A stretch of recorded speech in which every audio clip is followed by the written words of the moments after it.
put a smile on your face when you're moving from place to place. Good morning, good morning, morning, good morning, morning.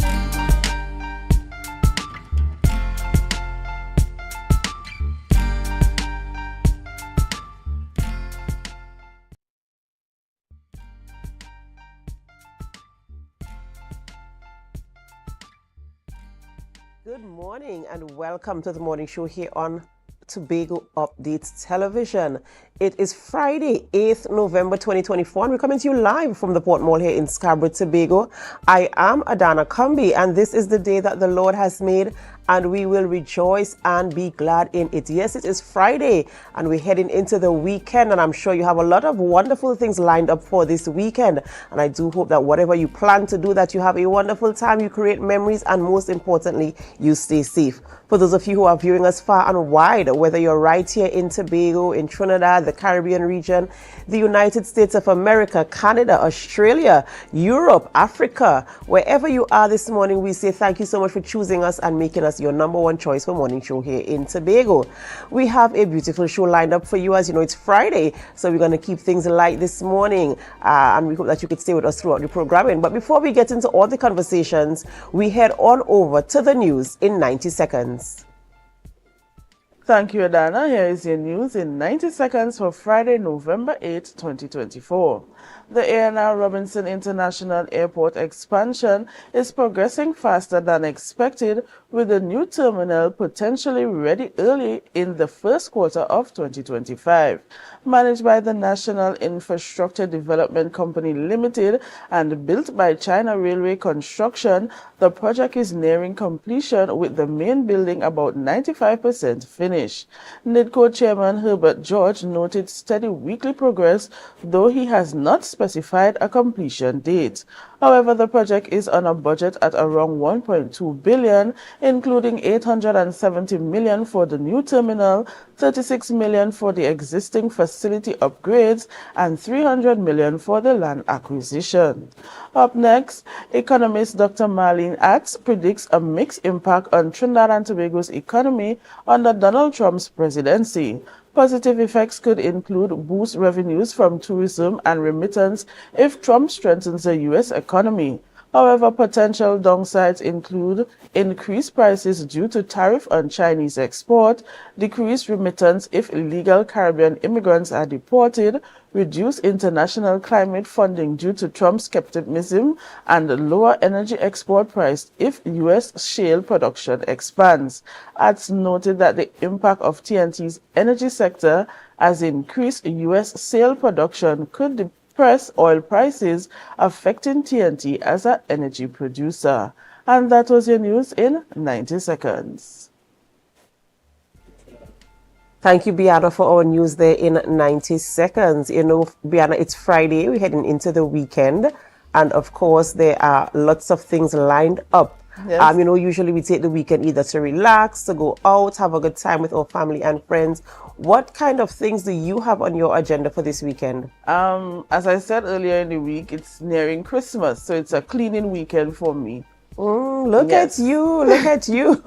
You know, I look forward to the reports on that on Monday. But for me, I think I want to take some time to rest, you know. Yes. I have been going and going and going, and I want to really just dress back and take some time just to relax, probably read a book, and just, you know, live in the moment of peace, you know, this weekend. And probably you could get in a sea bath as well. Biana, I don't... Should I even say this on air? I'm not a sea bathing girl. Oh, okay. But maybe the sea breeze, perhaps I could probably take that in this weekend. You know, so I do hope that you have a wonderful weekend, and whatever you do, if you can't be good, at least be safe. Yes. Have a wonderful, wonderful weekend. Same to you. All right, ladies and gentlemen, it's that time of the morning when we head on over to the birthday shout-outs to celebrate with you guys who are celebrating. And we start off this morning by wishing a very happy birthday to Honorary McDonald. Honorary McDonald is celebrating a birthday today, and we want to say happy birthday to you. We do pray God's blessings upon your life, and we do hope that you have a wonderful, wonderful birthday. So happy birthday to you. Birthday shout out is going out to Sita B. Path Combi. Yes, this is my beautiful sister-in-law, and she is celebrating a birthday today. And I want to wish you a very happy birthday, Sita, coming to you from all of us at our home, the Cumby family, your husband, your children, your in-laws, your mom, everyone who loves you. We want to say happy birthday to you, and indeed a beautiful lady inside and out. And we do hope that your heart's desires are granted today. So happy birthday to you. And of course, we're going to have a big celebration over the weekend. So happy birthday again to you, Sita. And of course, if you have a birthday and we don't have your photo, we do join in with you as well to wish you happy birthday, happy anniversary, congratulations on your retirement or your promotion. We join in the celebration with you as well. And we remind you to give God thanks for life, for no man can give life unto himself. So always remember to put him in the mix and to keep him close to your heart. All right, you might be wondering, it's Friday morning. Who are we speaking with in studio today? And I can tell you we start off the conversation by speaking with Mr. Dave Elliott, and he is the PRO of the TBRCEL. We're talking also to Petra Beckles, a secretary also of the same organization, talking about Remembrance Day Parade. If you know, Remembrance Day is happening. It happens on the 11th, I believe, of every month. And we're going to be talking about the parade, which will take place this weekend. So you want to get the information where that is concerned. All right, and we also speak with Jovan Daniel. Yes, he's a contestant and a participant of the Tobago Star Quest. He's one of the semi-finalists. So we're going to talk to him about his experience that you might have been hearing about that talent show here on the island of Tobago. And he's one of the contestants progressing to the semi-finals. And of course, it's Friday, so of course, Mr. Cricket, Marcus Daniel, has to be here, of course, and he is speaking with Dexter Sandy, King of the Hall. King of the Hill, Tobago Street Drift. I think that would be a very interesting conversation, so you want to be a part of that as well. We do hope that you could stay with us throughout the entire programming this morning as we bring the information, have the conversations, and bring you in the loop as to what is happening here on the island of Tobago. So whether you're viewing us on our Facebook live stream, on our YouTube channel, or on Amplia 102, we say thank you, and we do hope that you could stay with us throughout the entire programming. But in the meantime, we have to go for a short break before we begin conversations right here in studio. And as we go, we invite you to help us share the live, share the live, share the live. We'll be right back.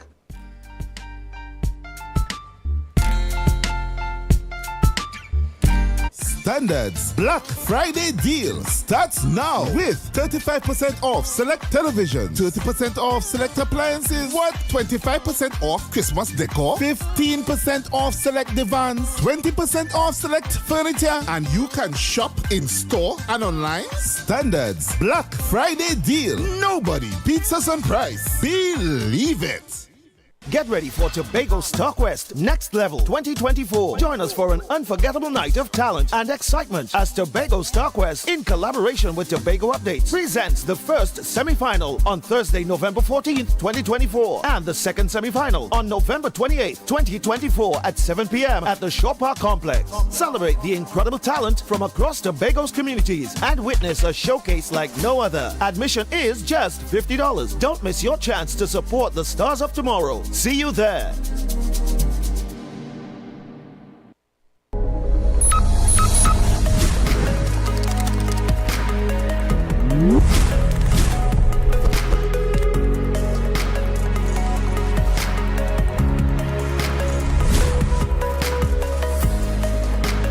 Tobago, your voice matters. The Police Complaints Authority invites the public to its community outreach session. We would love to hear from you. Feel free to attend and give us feedback. Join us Thursday, 14th November at the Canaan Bonaccord Multipurpose Facility from 6 p.m. to 8 p.m. Come share your thoughts, raise your concerns, and learn about how the PCA serves to ensure accountability within our police service. Your input makes a difference. Let's work together for a safer, stronger community. The Police Complaints Authority. Independence, integrity, and transparency in action.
everyone, it's time to stand up and make a difference.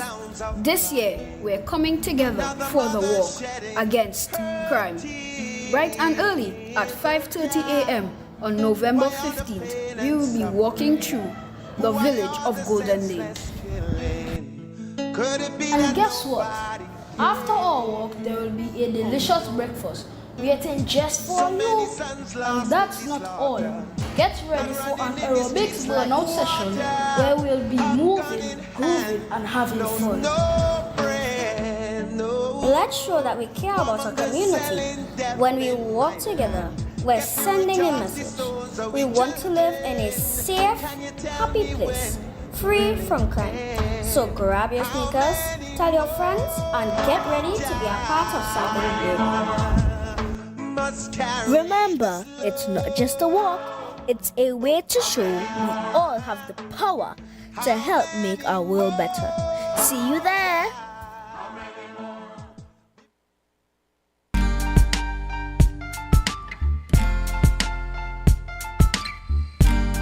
Put a smile on your face when you're moving from place to place. Good morning, good morning, morning, good morning, morning.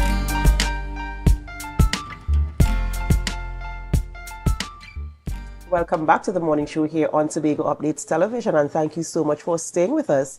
We begin conversations this morning in studio, and we speak with Mr. Dave Elliott, and he is the PRO of the TBRCEL, and we're talking about Remembrance Day Parade here in Tobago. Good morning and welcome.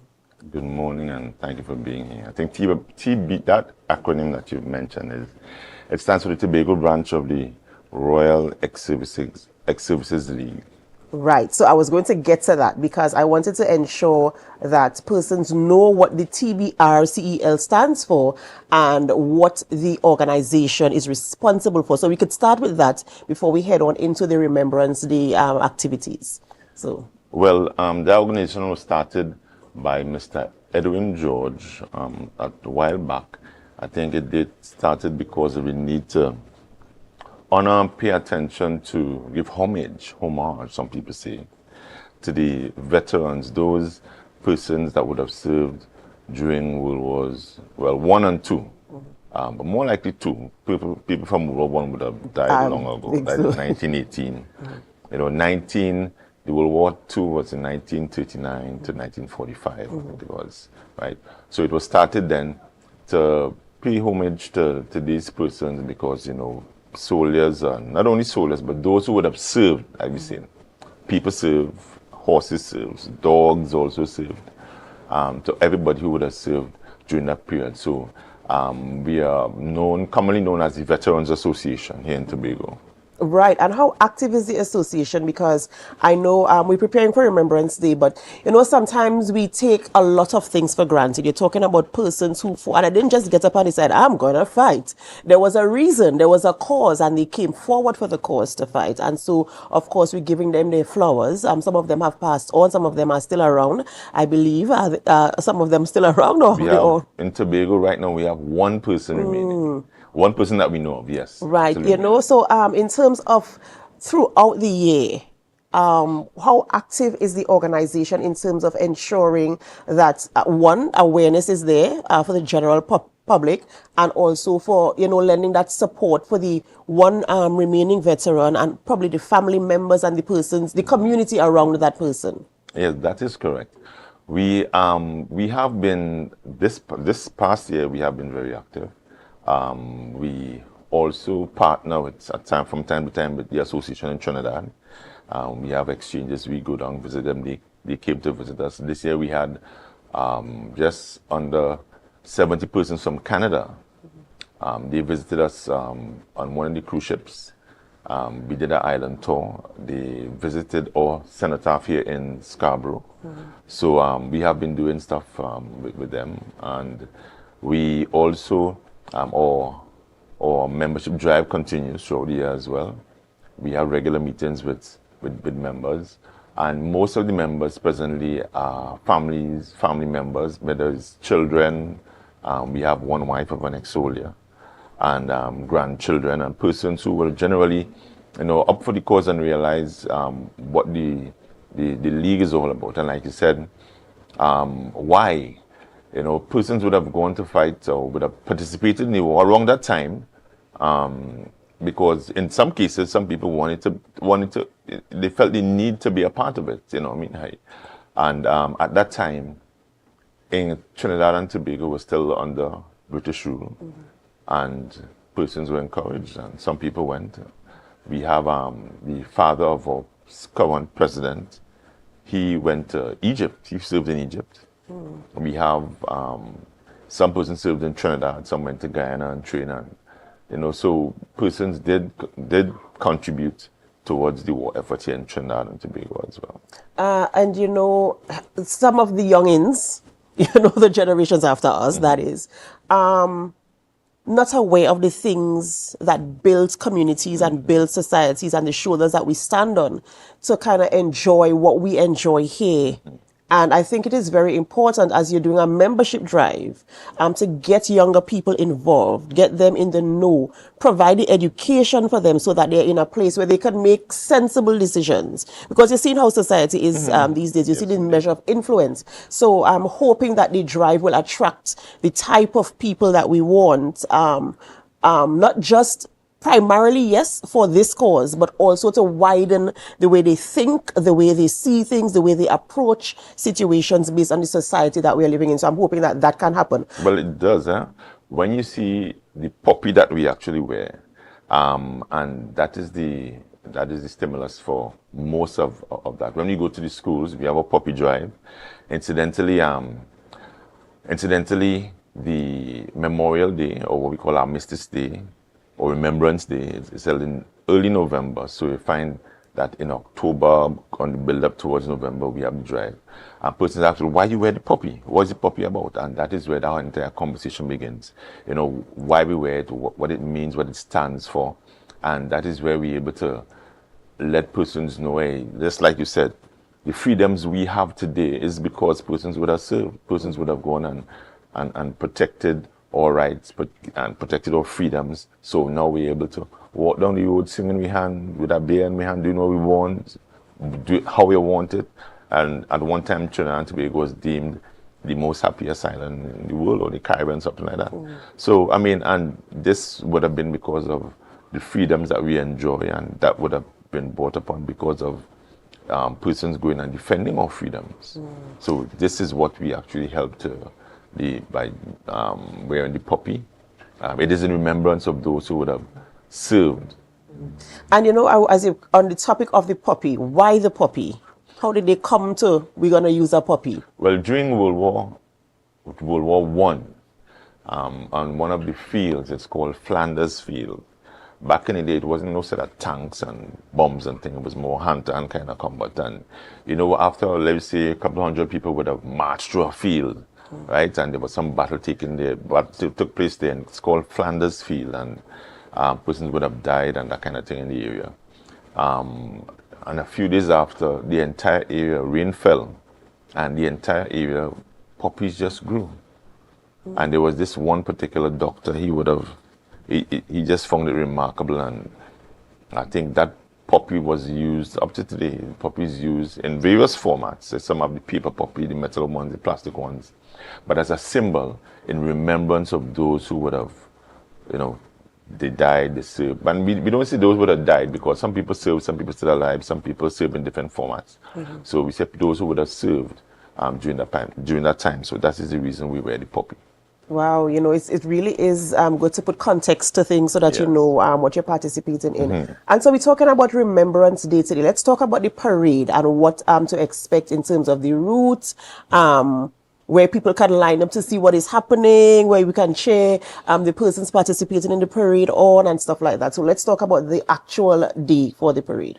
Well, Remembrance Day is traditionally held on, they say 11/11/11, the 11th hour of the 11th day of the 11th month. The parade takes place this year on the 10th of November. It's the closest Sunday to the 11th. It is one of the shortest military parades that we have. It starts in front of the fire station, and they march around the cenotaph at James Park in Scarborough. It's a standing parade because it's very short, but it's a ceremonial. It's intense. It's a very ceremonial parade where we have the persons who would have participated in the wars, and we have from Girl Guides, Pathfinders, the cadets, the arms of the Defense Force, that the regiment, the Coast Guard, the Air Guard, Fire Service, the Police Service, the Trinidad and Tobago Cadet Force, and those persons will be participating in the parade. I think one of the highlights is to see the sentries and the cenotaph, where they actually go to sleep. After a bugle and a cannon, they go in what is called the Western Arms Reverse, and the sentries go in this position where the heads bowed with the rifles, and they're in that position until the end of the parade. So it's a very intense parade. And then we have the laying of wreaths by the different detachments who would have served, starting with the Chief Secretary, the CDS representative, and you come all the way down. It starts at 10.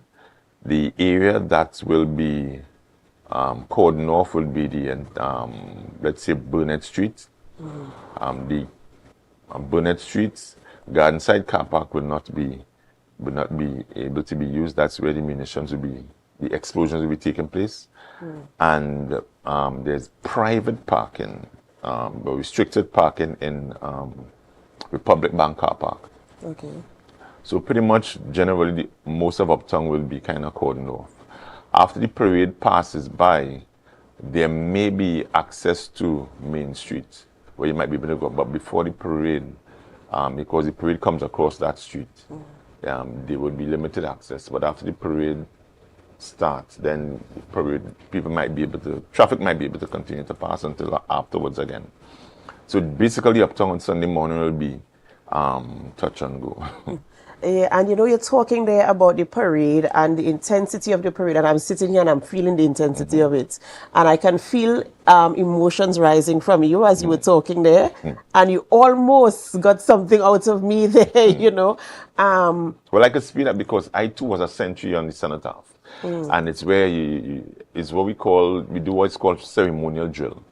So you are there in a very reverent, you have to make sure and eat on that morning because you can't move, right? And you have to be solid. Most of the parade, it's the longest, what we call present arms that you hold. And you hold that and stay in that position until the 3 cannons are sounded. But we don't have cannons, so we have explosions. And it's an entire period of almost reverence and silence almost. And what is the period? What is the length of time for this? It's about 2 to 3 minutes. Right? It's a long 2 minutes. Yeah, I would expect that it is, especially standing there in silence. Yes. And all you have are your thoughts. Yes. And it's really done so you could at least ponder, think about, you know, how your freedoms have been acquired. And when you get a chance, people could simply walk up to the cenotaph. It's always there. James Park is open. You could take a look at the names on the cenotaph, and you could see the person. You might be surprised. You might see somebody that you know, right? Some persons who would have, in some cases, they went away, and some people would have died. Some persons would have come back here, and I happen to have a great uncle who served. And you think about what these persons did. I mean, the person we have alive, Mr. Iman Legol, he's from Lekoto. What's amazing is that most of these persons have been around for the longest while. And it's only recently, you know, we've been really unearthing them, if you want to call it that. And his story is remarkable. I mean, he would tell you, he said he heard about the war and he decided he wanted to fight. So, but his parents didn't want him to go. His parents didn't want, so he told his father he was going to Trinidad to see his brother. And he ran away. He went to Guyana and he trained. But when they was getting ready to ship him off to England, that's when the war ended. But his stories of during his training and how he and somebody in the barracks fight and he got a bust head with a piece of wood and all this kind of thing, you know, it's interesting. We also had Miss Lucille Dennis Cook. She was the last female Incidentally, she's been honored at an armistice dinner in Trinidad. And when we discovered her, I knew this lady for so long, but nobody knew she was a soldier. She never really said anything until we visited her home. We visit the shut-ins and stuff like that. And we was like, Miss Cook, what is this pictures you have in this uniform? She was in the army. You said, what, Salvation Army? She said, no, she was a soldier. I said, what do you mean a soldier? And then we realized that she has pictures of her marching and in the military uniform. In those times, it was called she was part of what's called the ATS, the Auxiliary Territorial Service. So the British Army has, it's like how you have auxiliary firemen or auxiliary police. They were like auxiliary soldiers in this part of the Caribbean, but you have ATS members around the world. And she served, and then she was a nurse. She went to England, and then she came back. So just to verify, we got access to the British War Archives. We pay money to get access to the British War Archives, and the same photos she has in her house, they have them there. They have them in the archives. And you see this little ladies from Tobago, from Patience Hill in Tobago, and she's there in her uniform, and it's like, wow. And she has a lot of stuff that I think even some museums would like to have. She has the little booklet that you are issued as a soldier with your regimental number and your name, your rank, where you're from, and your will. There's a little will inside the book as well. But it's pretty, you have to take your time and open this, it's fall apart. And some people have the British War Medal as well too, So these are some of the things that we bring to bear, and we are part of our drive as well. We're looking to get a home where we can put these things on display so people could actually come and see them and realize that, hey, we have Tobagoans that really were part of the bigger picture in World War II. What would be even greater, for me, is to have an evening with these people, to hear their stories in real time, to sit down and ask the questions and be engaged by their stories. I know they might be a little bit up in age, but I feel as if they'll be proud to tell their stories, and there'll be a lot of people who would be very eager to actually question them and to be in their presence and to get the meat of the story as the, like a fly on the wall, and I'm hoping that we can arrange to have something like that happening in the not too distant future, where we could spend some time with them getting their stories. Well, hopefully we will have hopefully Mr. Legor could come to the parade this year. He's been there off and on from time to time. Previously, he always would fly out. This man, he has one of the biggest harvests in Lekoto.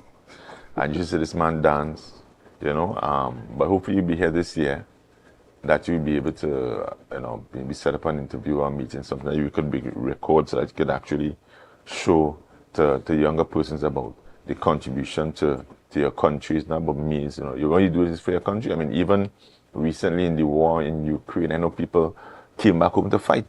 I remember recently when there was this whole Venezuela Essequibo thing in Guyana, there were persons from Guyanese nationals that live in the US. They want to go back home because they want to protect what they know to be theirs. So similarly, I think people have this pride about, protecting what is theirs and proud to be where you're from and have that pride in your country. Well, we'll speak with the powers that be and ensure we have that kind of conversation, that recording, so we can, preserve that information for generations to come. Yes, indeed. And so, of course, we wish you the best with the Remembrance Day Parade. And we want to call out the Tobago public that you should come out in support of what is happening there this Sunday. Just be there in the presence of silence as we honor the things that built us, and I have to be there, I have to be there, I have to find a way to be there. I have other commitments, but I think it's something that we should honor, and I want to invite on your behalf all of Tobago to come out this Sunday to see what is happening there at the James Park. Also, I want to mention that we want to say thanks to the Assembly Legislature. Every year they partner with the League to put on this event, as well as we have a luncheon where we honor most of the families and some of the ex-soldiers and some of the retired soldiers as well at the Assembly Legislature. This happens after the parade. But it's not open for the public. But, we can't feed all and sundry. But, this is where we pay tribute and give some small speeches and say thanks. And it's more about service. So at this time, during this luncheon, we have the senior members of the different detachments. They're the ones that actually do the serving of the meals, So it's not about go down, we'll make them and eat some food. You know, it's more about service, and where we could actually participate and be of service to other people and honor the moment, the day, and have a lunch in remembrance of those who serve. And this is something that we need to take into our general society, how to serve. Yes. Service to others. Yes, right? correct. So, you know, this Sunday it's happening there at the James Park area. So come on out and show that measure of support. Have that experience if you've never had it before in person, and hear the explosions, and just be appreciative of the things that happened before that got you to where you are today. So just remember that Sunday also that area will be cordoned off. There will be no access to traffic. So you have to find alternative routes for parking, and you can make a little walk up the hill, man, you know, walk up or walk down depending on where you're coming from, and just enjoy the morning there with them. All right, ladies and gentlemen, we have to go for a short break before we continue conversations here in studio. And as we go, we invite you to help us. Share the live, share the live, share the live. We'll be right back.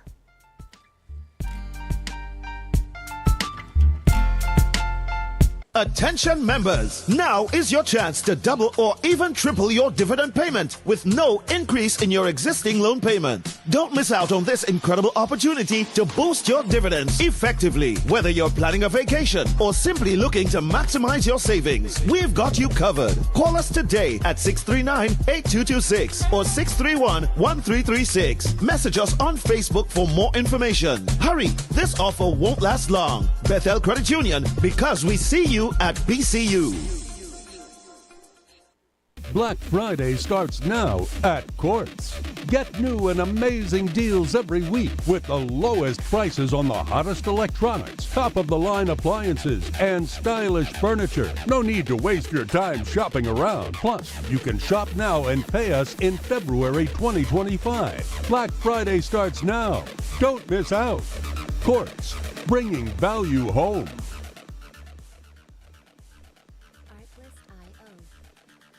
When the game is on, you don't want to miss the best moments.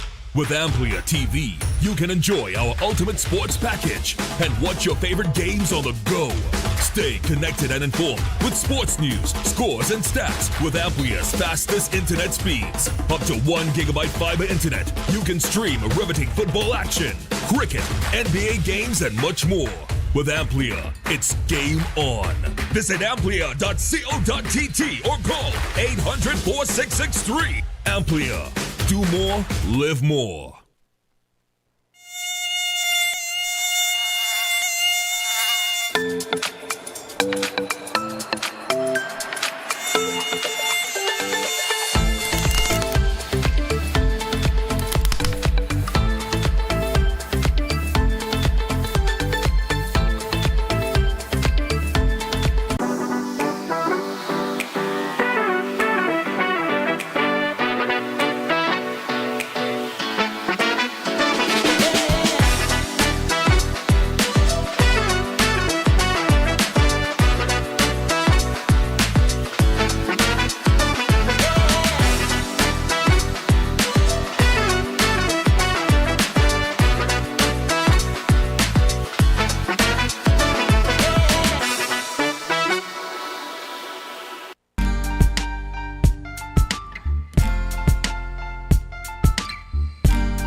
Put a smile on your face when you're moving from place to place. Good morning, good morning.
day, a lovely day. It's Friday, of course. It's a lovely day here in the studio. We're coming to you live from the Port Mall in Scarborough, Tobago. Welcome back to the morning show. And on your screen, you were just seeing Jovan Daniel. Yes, he is a Star Quest contestant and a semi-finalist. Yes, playing one of my favorite songs there, Lovely Day. Good morning, Jovan, and welcome. Good morning, everyone. Good morning, Tobago. How are you all feeling today? Right, we're feeling lovely. It's a lovely, lovely, lovely day here in Tobago. And of course, a beautiful rendition. I remember when you auditioned, I was actually jiving to the rhythms.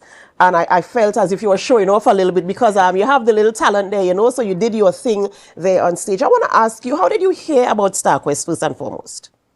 My mom told me she was scrolling through Facebook and she saw the ad for it. She told me about it. At first, I didn't really feel to go, but then one of my friends was partaking, and I decided to join. Right.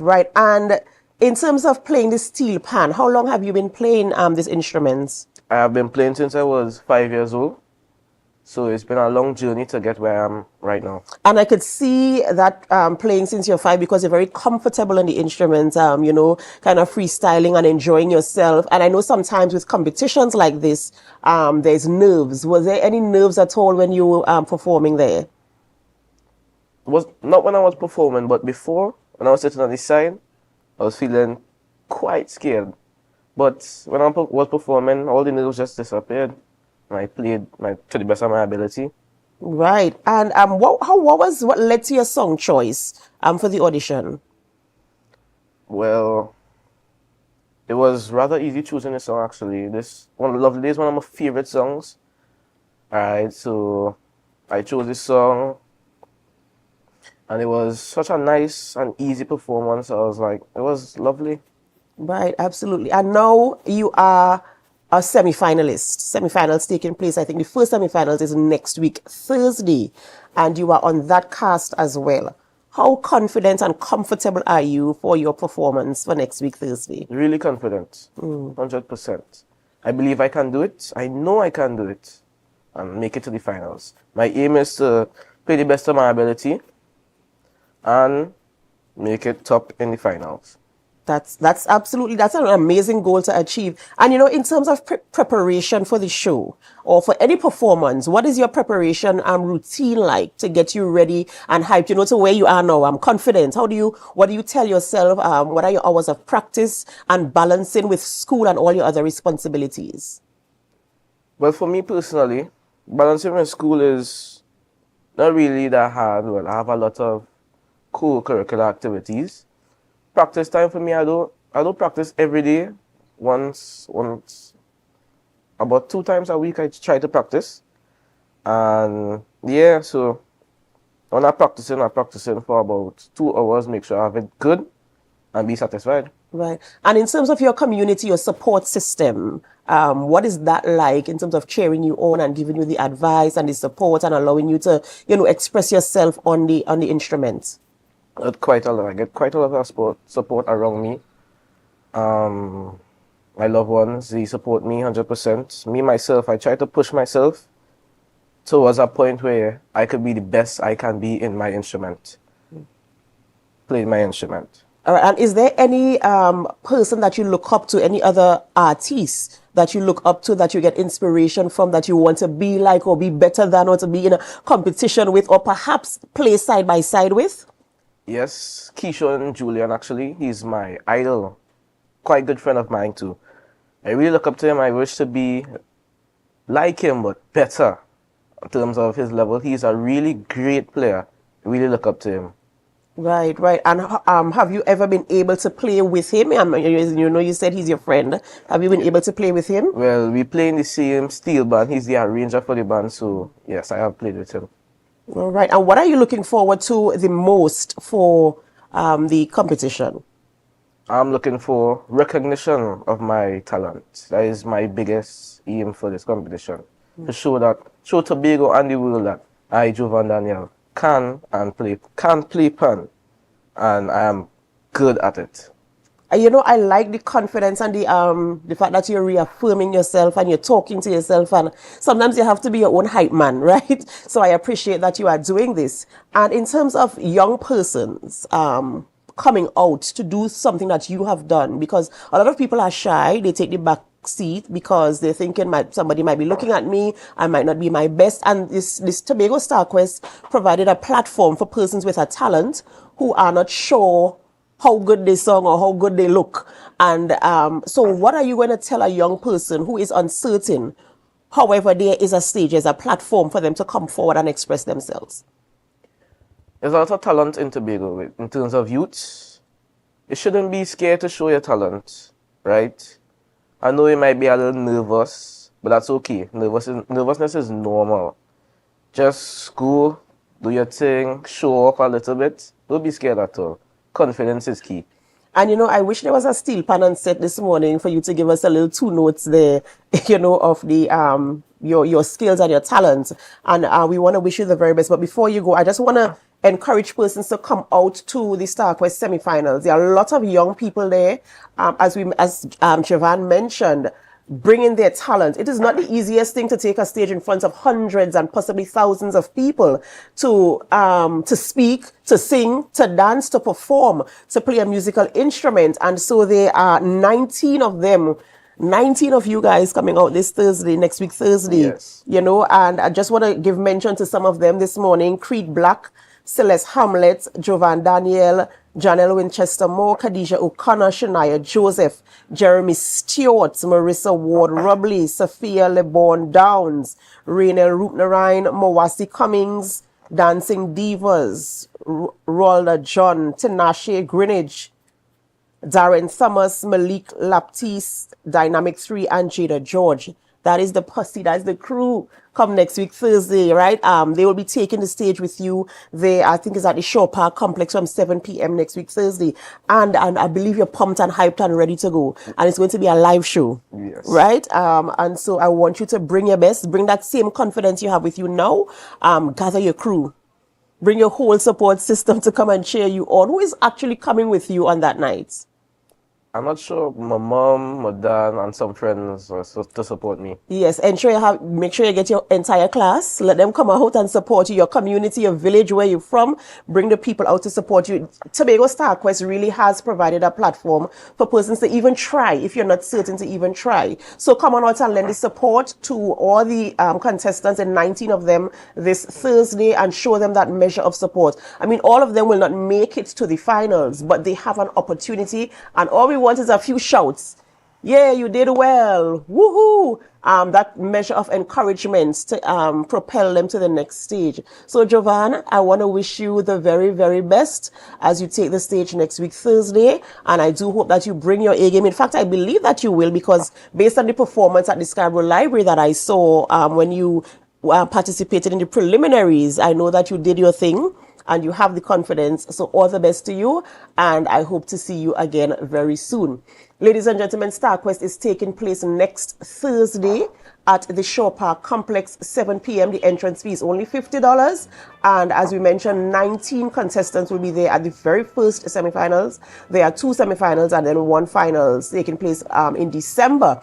So if you want to be a part of it, of course, you can contact the Tobago Updates television station to get more information, or Mr. John Arnold, who will be able to provide you with tickets and also get you in front and center to cheer on your specific artist.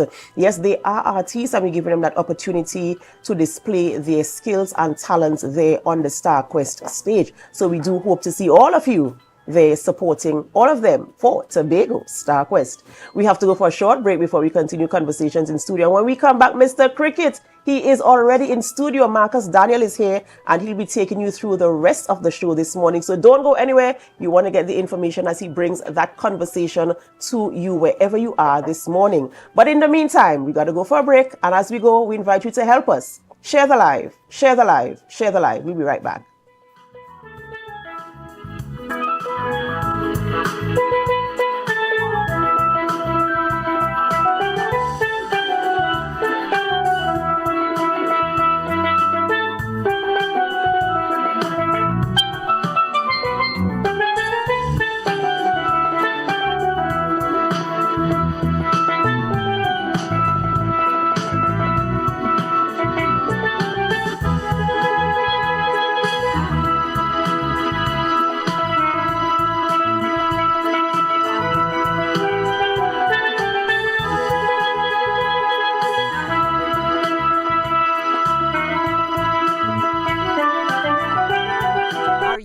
architect or draftsman looking to upgrade your skills, or a beginner eager to master essential tools? ReCAD Labs has the solution. Our Revit Architecture Fundamental Tobago course is designed to boost your skills and confidence. Running from October 6th to November 17th, this course includes a live session on November 17th for hands-on learning. Learn from experts in our virtual classroom and stay ahead in the world of architecture. Visit recadlabs.com to enroll now and follow us on social media for updates.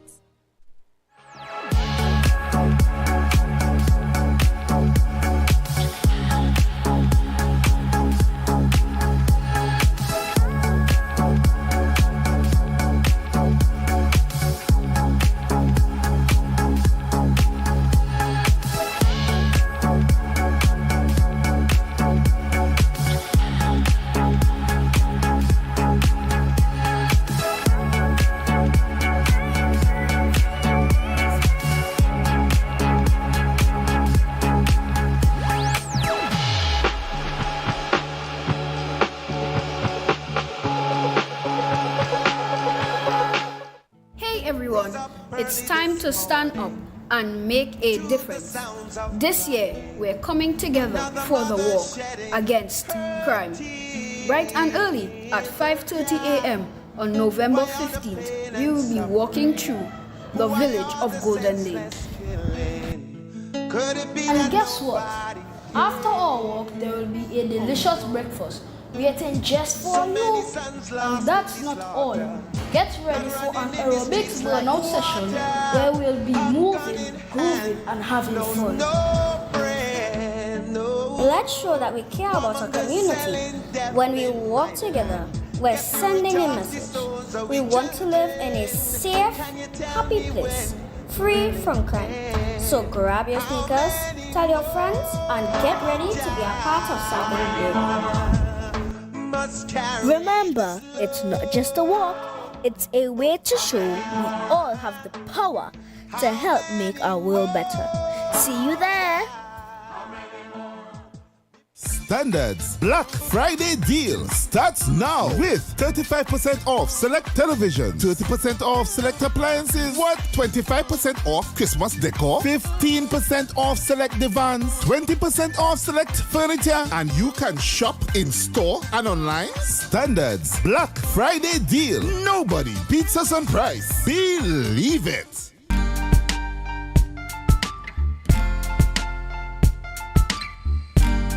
Put a smile on your face when you're moving from place to place.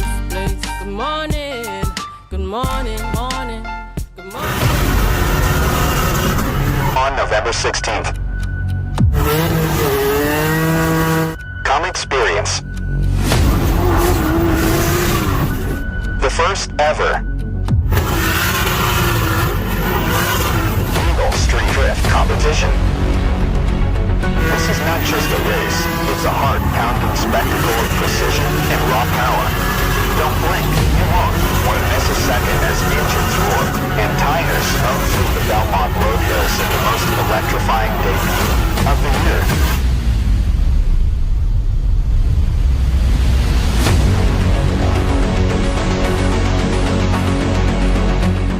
Yes, good morning guys. Of course, thank you so much for staying tuned to Tobago Updates Television. We are now into the sporting segment, and yes, we're talking fast and furious stuff here in Tobago. King of the Hill, Tobago Street Drift.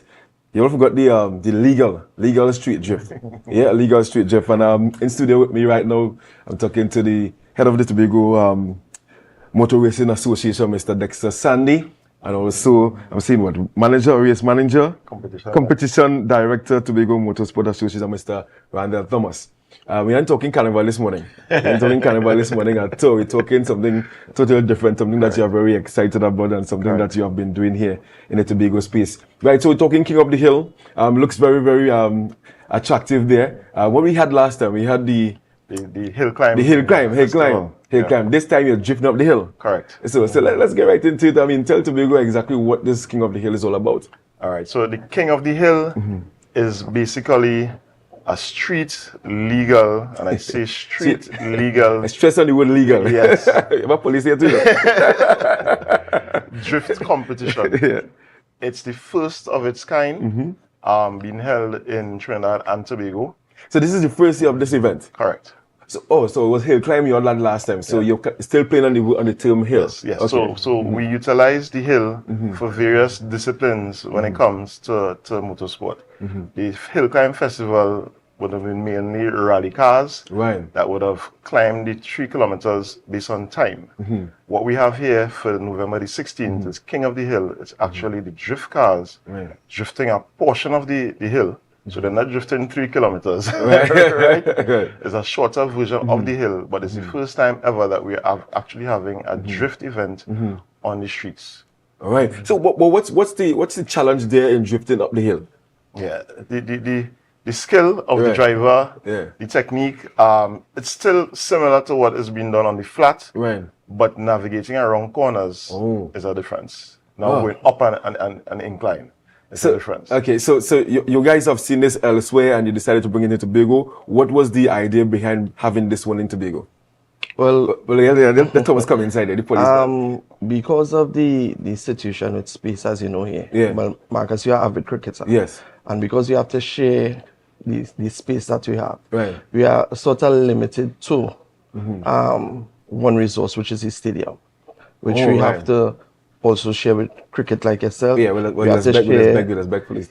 Right? we also have activities, THA, somebody might want to hold an event. So we have our roster where we have to, where disciplines have to share, different disciplines. So with that now, we try to be innovative and try to come up with something that we could supply one of the disciplines and still be entertaining at the same time. And this is not something new to the drifting aspect, because all over the world, even in drift events, they are street drifting or track drifting. And in Trinidad as well, in the Frankie Woodram. Yeah. But that's in a confined area. Yes, but it has the amount of space to accommodate that kind of drift. So the only space that we allocated now that we could use is the Belmont Road. So we try to take advantage of that. And so far it's going to be successful. So how has the interest been amongst the drivers? Because this is the first time. So have they been able to practice on the roads in terms of drifting? Let me just say that, and we have some talented drivers, right? And again, with resources, with the lack of place to practice, they are not able to be as fruitful as they would like to be, right? So for the event coming up now, they will have to probably go the day before and just go through the course, and then hopefully from there they'll be able to. So I know last time with the not the King of the Hill, the hill climb, you had different categories in terms of different kind of type of vehicles and horsepower. How is this one going to be categorized now? Right. So this one is basically an open event.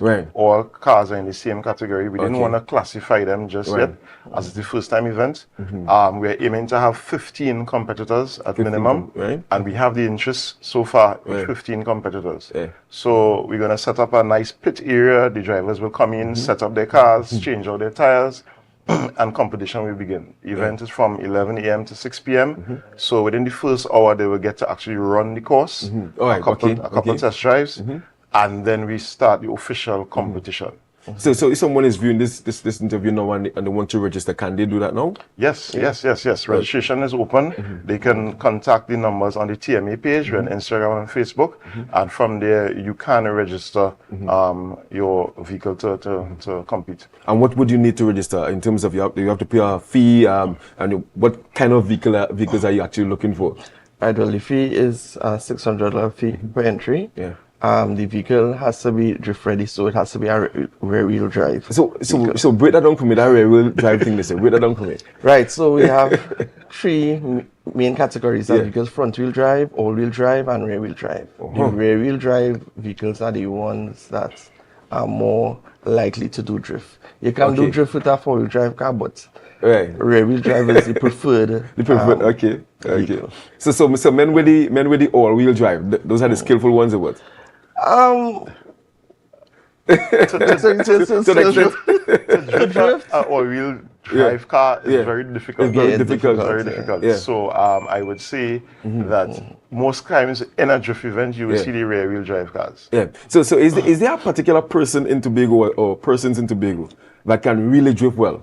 Of course. So what's some of the names to look forward to? All right. So as you know, let me talk about successes. So in Trinidad, there's something called Drift Motion, right? It's a series of events that happen throughout the year, and points are accumulated, and at the end of the year, you points are tallied, and appearance and all is points. So if you don't appear, if you appear, you get points. Last year, Akil Smith innovated Otto. He would have won from Tobago. From Tobago, he would have won. So he's going to be in the event as well on 16th. Yes.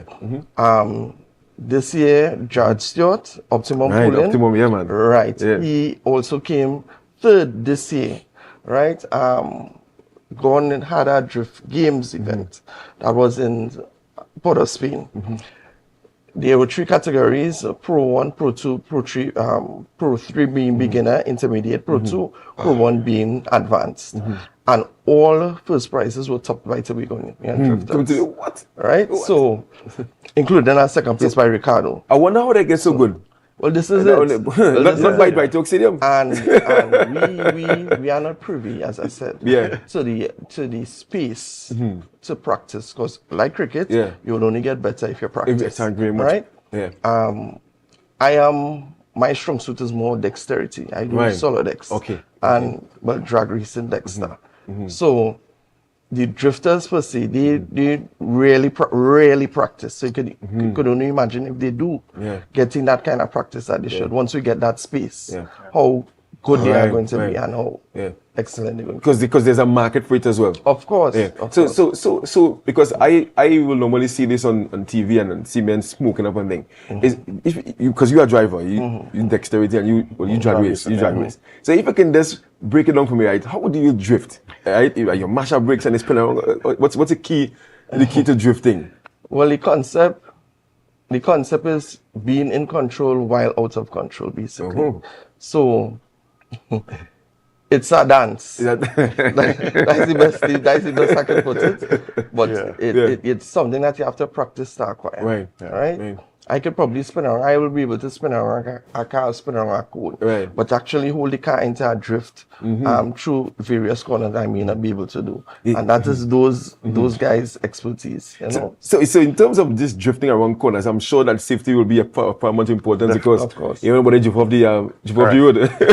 Definitely. And just as with normal events that we host at TMA, we make sure that there's a scrutineering aspect of the cars. So when they come to register, right after registration, we do have scrutineering on the morning of competition, ensuring that your wheel studs are on, your lock nuts are on, that your battery has a clamp, that your seat belt is effective and is working, that you do when you compete and you wear a helmet, right? There are other different things that we would check for on the vehicles, fire extinguishers in some cases, just to make sure that the safety level is there. We also have a safety response vehicle in the event of something happening. We have a wrecker, plus we have additional vehicle with safety gear on it to assist. Right? We also have the Trinidad and Tobago Fire Service will be there in the event of anything that requires their assistance. So we have put things in place to ensure that we have a safe event and that continuously we would improve on any areas that we see. You have female drifters as well? We do have a female drifter on the island. I don't think she's competing this time around because she has done a paint job on her car. These days, she's not really competing. So what's the youngest person competing there, like age group in terms of? I mean, them young fellas that like cars and thinking away. Yeah, everybody is over 18. Over 18. Yeah, everybody is over 18. I know for the Hill Climb Festival, for the past 2 years, we featured a guy who was 16, 17. And this year he was 18, right? So he's competing. Right, but for our King of the Hill, everybody is over 18. And I mean, it's free reign. So and tell me once again, how are you going to choose, how will you determine a winner, the winner of the drift? Because, I mean, it's not as the king of the hill, or the hill climb, where you go by time. Right. How are you choosing the winner for this competition? Tell me about the structure of the competition. Okay, so like I said, hill climb, you're racing to time. Yes. Right?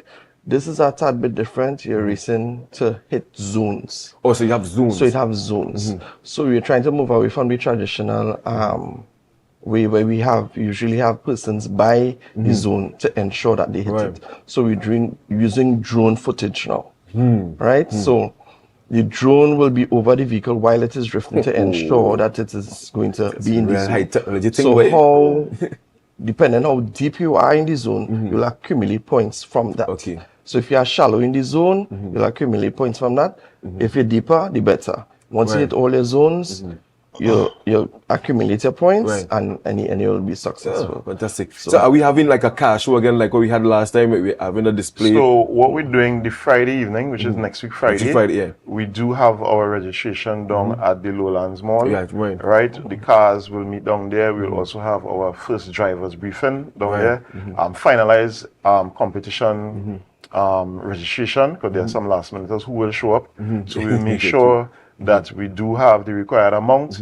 And on Saturday morning, we head up to the Belmont Road. For those of you who are hearing about it for the first time, it's the road between Hope and Mason Hall. Right? You enter from the Hope Farm side, and we go up the hill. And talking about It's not the whole hill, eh? It's not the whole hill. So talking about that, right? Obviously, the road will have to be closed off in a sense. Yes. How are the residents responding to that? Right. So first of all, the Trans-Tobago Police Service, they are on board with us in terms of managing the road restriction. The traffic going through there will be controlled, so there will be times. Oh, so it's going to be closed. Correct. There will be times where vehicular traffic will be allowed to go through. Right. If it's one thing, we have a good relationship with the residents up there. We usually go through, meet with them, hand out passes. So if they need to leave in and out on the day, they're not inconvenienced. Even the farmer up there who handles the cows, we call it the cow man, right? We usually call him, so he would now remove the animals from within the area, so there's safety all around. And I mean, as Randall spoke about the competition and use of drones, it's the first time we actually bringing it in a main way here in Tobago, right? So you're seeing where the motorsport is growing, we're enhancing it using the technology, and it's really for the spectators now to come out and participate by just being a good sport, right? It's a free event, so you don't have to worry about paying an entry fee. The competitors, they are the ones who paying, right? For attractive prizes, we do have first to fifth place, a lot of trophies, cash prizes, tires, hampers. We have a lot in store. So it's really going to be a fun day on next week, Saturday the 16th, up at Belmont Road. And tell me about what you have in store for spectators. Shuttles available as well? Well, because the entire road will not be closed off, cars will be allowed up to a particular point. But we will have a shuttle moving persons as well up into the area. We have vendors who will be there providing food, snacks, beverages, things like that. So it will be a fun activity for the entire family. Come on out as early as possible. Choose your spot. Walk with your chairs. Walk with your umbrellas because the weather is unpredictable. The sun or the rain, and come out and just be a part of it. We have in Trinidad competitors as well? Definitely. Of course. And they always support, and they are more excited than us. So tell me about your sponsors. Well, we have sponsors on board, but we still looking for more because it's a non-profit. It's a free event, as you know. And we have prizes, we have expenses as well. So feel free to sponsor. You could call 299-1002. Mr. Dillon, he's dealing with all sponsorship. But I would say one person that has always jumped out would be Holly.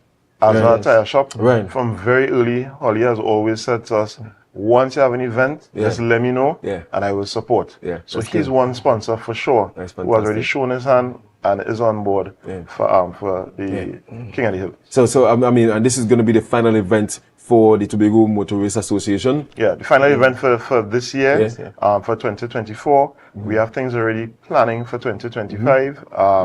So it's just ready to stay tuned to our Instagram page, Tobago Motorsport Association, or Facebook. And just stay in tune there for all the details. Yeah, fantastic. And before you guys go, any final words from you guys? I would say that it's first of its kind here on the island. Tobago, we need to take advantage of things like this because we always look at it on ESPN or Red Bull or somebody else internationally. You guys and we're doing these things right here at home. Is a Tobago team that is hosting it and putting it on and producing it. Let's come out and support. Let's spread the word so we get more persons on board and really make Tobago feel proud when it comes to motorsport. You guys competing too? You're not competing? Unfortunately, not. to the drag men like Dexter and themselves, I just want them to know that we're really working on something because I know they're crying out. We could only work with what we have because just like the discipline of drifting, we have some strong drag racers here. We have Michael Toby, Arranger. He has an 8-second car. We have Randy Singh. He has an 8-second car as well. So we're going to be working on it. We're trying our best. So we're just trying to facilitate who we could facilitate now in terms of disciplines. And in terms of space, we could only do the dexterity, the drift, but it have radio control, it have bikers, off-roaders. There are a lot of different disciplines, but we doing the best that we could. As a motorist, for how many years, I want to thank you guys for making this thing structured because, trust me, craziness is happening on the road, especially by that back of that stretch. I was almost... anyhow. But thank you guys so much for ensuring that fellas who into this thrill for speed have an avenue with which they can put their skill to the test against the best of Trinidad and Tobago and I guess around the region as well. So I want to wish you guys all the best with the event next week. King of the Hill Tobago Street legal drift, not illegal, legal. So guys, you can go out there and support the event. It's free at Belmont Road up there in Mason. Also, I want to thank Dexter and of course Randall for being here this morning. Always at home here at Tobago Updates. Come and share the good news. So guys, thank you so much for being tuned this morning. That brings us an end to the sporting segment. I want to show you guys over to Good Morning Tobago with Natalie. Of course, don't forget to share the live, share the live, share the live.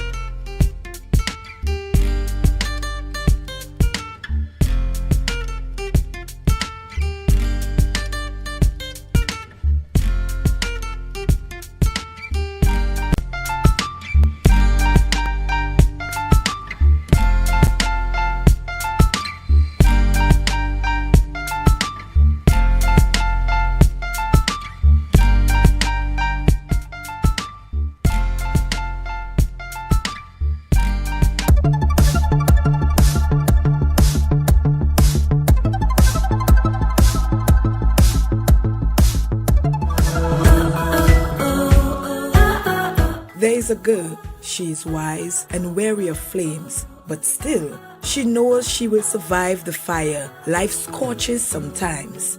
She has been a phoenix before, and every time she burns to ashes, she knows exactly how to rise again.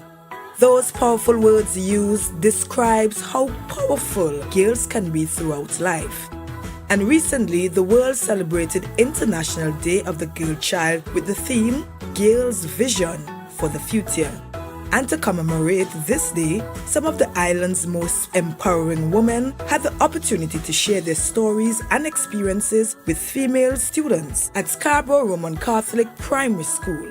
Today's program, featured especially on the girls, was instrumental. We looked for persons who we thought could encourage, give them that boost of confidence and so forth. I think the selection, it was good and the students seemed very receptive. I was roving throughout the presentation, so I would have peeped into the different classrooms and they were quite receptive. Is that this year's theme is looking at females breaking barriers and just breaking through any glass ceiling. My industry is media and communications, and as I was saying to the young ladies, we have not very many females in some of the portfolios within media and communications, so like the graphic artists and the videographers and the photographers. It's really predominantly males. So it was an opportunity to encourage them to look outside the regular jobs or the regular professions and venture into some unorthodox professions which are really growing and becoming very, very popular in today's society. Well, I've always been at RSC and participating in their activities. It's always a unique experience, I must say, to be here today to give or to motivate the students, the girls, as it's International Girl Day. It's quite it's an honor to do that, I must say. They were really excited, and that actually increased my excitement. So I am really pleased that the energy was awesome, and I hope that my message was well received. So today I had to present on deportment to the young ladies. I think that's something that's very important to instill in our young women, showing them how to carry about themselves. It helps to instill confidence, helps them to understand themselves a bit better, to know that I am a woman. When I walk into a room, I need to exude that confidence and show people that I mean business. It was very receptive by both Standard 5 and Standard 4. They enjoyed it thoroughly. The Standard 4 class was really, really receptive. They wanted me to model on my way out, which I did, and you heard all the rockers in the room. And that was such an amazing feeling, just being able to give back to the young people of Tobago as a fellow Tobagoan. I learned that girls are unique and they're special in their own way. It was very nice. I enjoyed myself. I learned about being each other's keepers. I learned about new jobs, and I learned about photographing, video art and stuff today. I enjoyed these sessions because it was fun, it was very uplifting, and I think it should continue throughout Trinidad and Tobago for the girls in Trinidad and Tobago. International Day of the Girl Child is celebrated on October 11th annually. That was a production of the Department of Information, Office of the Chief Secretary, Tobago House of Assembly.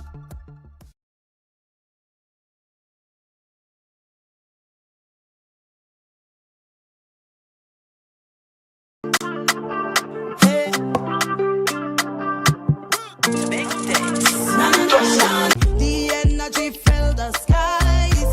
I say thanks for favor. To wake up and hear my neighbor. 60,000 people strong, and the vibes is never wrong. We are beauty, we are power. We are people in the sun. We are beaches, we are rivers. We are melanated ones. We special and there is no denying. Tobago is number one. I am you and you are me. Together we stronger. Good morning Tobago. Good morning Tobago. Good morning Tobago.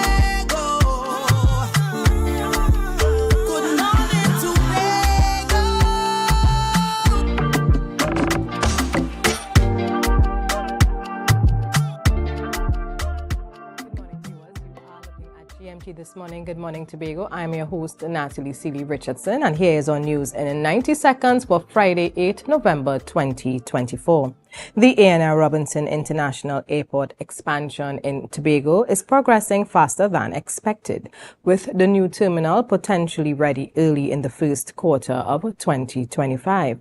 Managed by the National Infrastructure Development Company Limited and built by China Railway Construction, the project is nearing completion with the main building about 95% finished. NIDCO Chairman Herbert George noted steady weekly progress, though he has not specified a completion date. However, the project is on budget at around $1.2 billion, including $870 million for the new terminal, $36 million for existing facility upgrades, and $300 million for land acquisition. Economist Dr. Marlene Atz predicts a mixed impact on Trinidad and Tobago's economy under Donald Trump's presidency. Positive effects could include boosted revenues from tourism and remittances if Trump strengthens the U.S. economy. However, potential downsides include increased prices due to tariffs on Chinese exports, decreased remittances if illegal Caribbean immigrants are deported, reduced international climate funding due to Trump's skepticism, and lower energy export prices if U.S. shale production expands. ATS noted the impact of TT's energy sector as increased U.S. shale production could depress oil prices, affecting Trinidad and Tobago as an energy producer.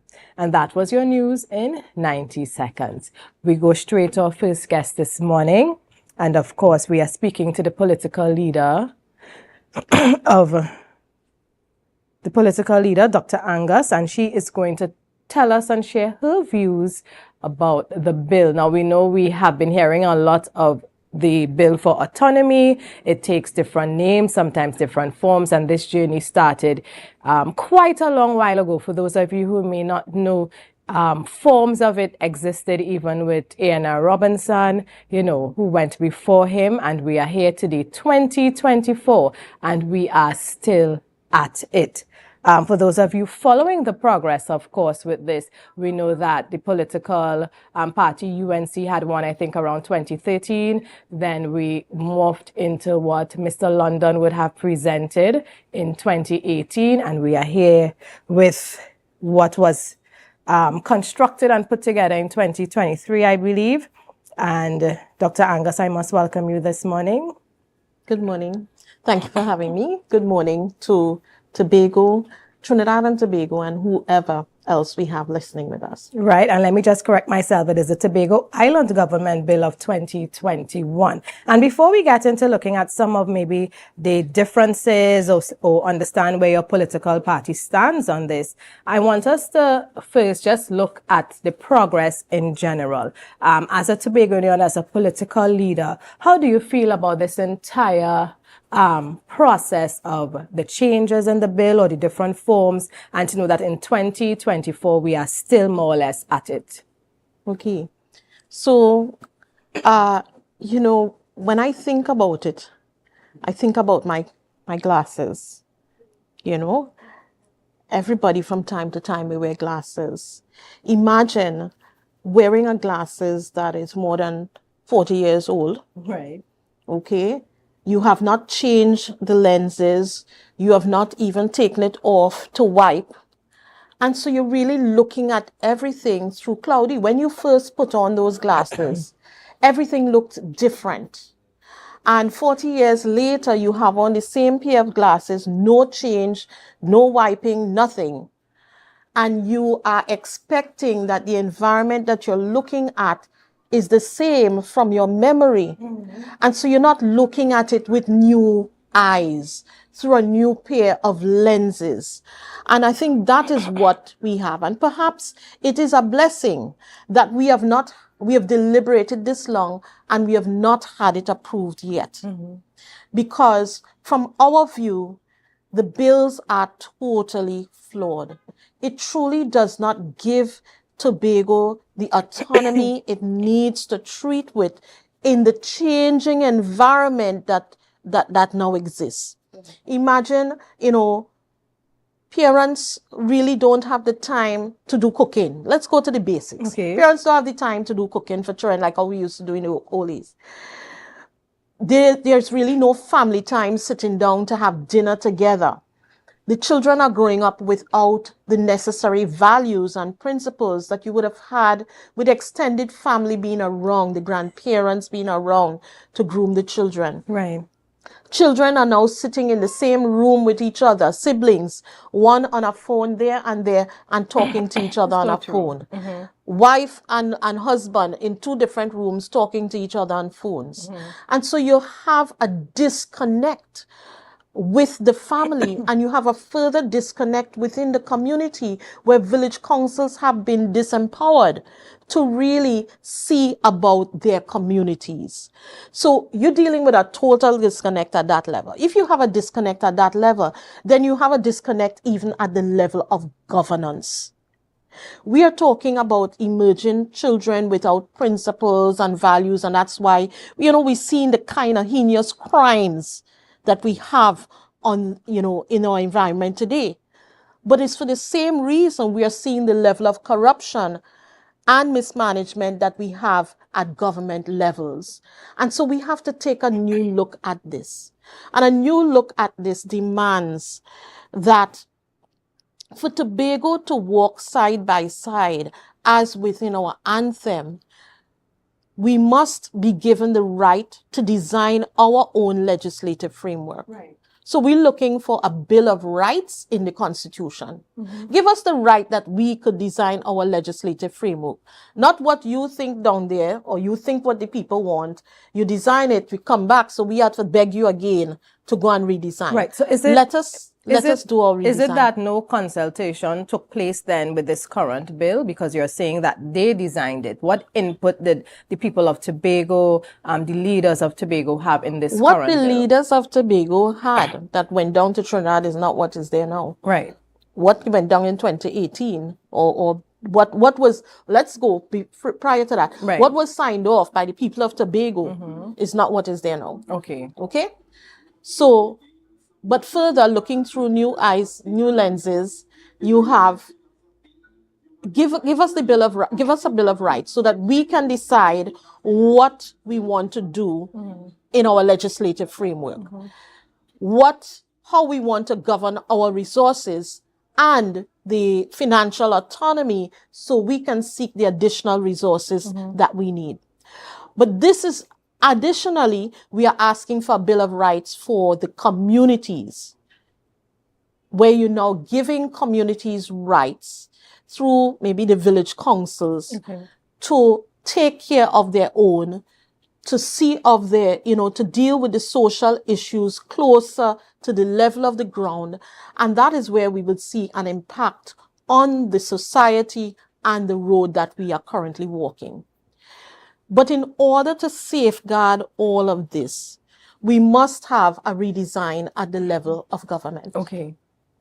Right now, the current bill is similar to the Tobago House of Assembly Act right now, where, yes, they're talking that we're going to have the authority to make law. But that override authority that the government has to take out any law that we have is still in place. Okay. That authority for them to make a law without the involvement of Tobago is in the same place. And I want to give examples because in 2013, you had that moratorium on the hunting ban that was increased to 2 years. Right. That affected Tobago farmers significantly because where in Trinidad they are considering some of those animals extinct, and you would want to do that for 2 years. Right. In Tobago it was not. Right. And they became pests. Okay, and so that really destroyed the farming farmers in terms of their being able to contribute to the Tobago economy. It was hard. Right. Okay, and even today, some of them would tell you that there's still spillover from that. Additionally, in 2020, this is just 2020, right, a fishing act was approved that took away significant authority from the Tobago House of Assembly for doing permits and licenses, for being in charge of protecting our marine protection and grounds. All of that have been removed. A total undermining of the Tobago House of Assembly Act. And the Tobago House of Assembly seems to be powerless to do anything. Why do you think over the years, I mean, because it's when you hear stories of even the older citizens of Tobago, since Dr. Eric Williams, when he fell out with the people of Tobago and he removed this ministry from Tobago and what he had to say, why is that attitude still pervading even now? Because we are Trinidad and Tobago, and you hear it conveniently, Trinidad and Tobago, when it suits whomever. And here you are giving examples of where, even in the consideration, because I think the policy developers, the policy makers should be quite aware that you have different situations. Because even if you're making a policy for Trinidad and Tobago, even looking at Trinidad, you may have different areas. So you might say, okay, so we can't just make it this way, right? Because it may exclude a certain group or a certain geographical area in Trinidad. Is it that nobody considers Tobago? And I'm just asking in a very general sense, because I do know there are people who would consider Tobago, but sometimes it seems as though it's not being done. And, you know, you're talking about what your political party would like to see. You mentioned the Bill of Rights. But let's look at what exists now that's being presented, that's being, you know, people are commenting on. Is there anything in there, do you think, that should stay? Or is it that the entire bill concerns you as a Tobagonian? The entire bill concerns me because, again, we're looking at it through new lenses. Okay, you've finally taken off the glasses, you've cleaned the glasses, and you're like, wow, you know, how did we get here? And you have to look at what is prevailing in society now, which is far different from when we first discussed those bills. And you have to take that into consideration and ask, how do we solve that issue now with the bills? And with the bills, the way they are designed, it's to keep Tobago in a dependency mode. Always dependent on Trinidad. So even though they are prepared to remove that word ward of Trinidad and Tobago and I was going to ask from about that. the Constitution, their actions have not indicated that the word, you know, has been removed. The actions continue to treat Tobago as a ward of the country. And that has to change. It has to change because Tobago is different and unique from Trinidad. And in order to walk side by side, we have to recognize that uniqueness and not just throw some money on the side and say, okay, just take that and do what you want with it and we will do what we want. You know, case in point, again, we're in 2024. You have a government sitting in Parliament talking about what hotel they're bringing for Tobago. And Tobagonians, it's the first time they're hearing about it. The Tobago House of Assembly has not been consulted about it. Nothing. And it is time we move from party politics to people politics. But we don't want that, Dr. Angus.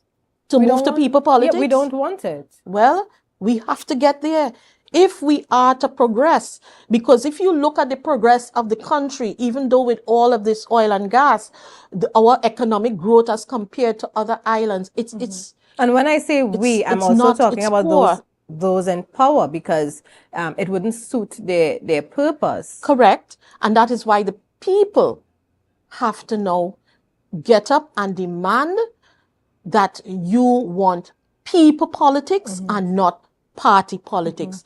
And what that looks like is that even your Senate should be elected so that the people have a voice even into the Senate, that the Senate be given more powers, that you can't present a bill from the House of Representatives, you know, a law, and whether the Senate agrees or not, you could send it to the Prime Minister, to the President. That's essentially what we have now. You know, you have a budget that is discussed. There's no Senate that can stop that budget from going through. Once the man's minister has read his budget, pretty much that budget is going to go through.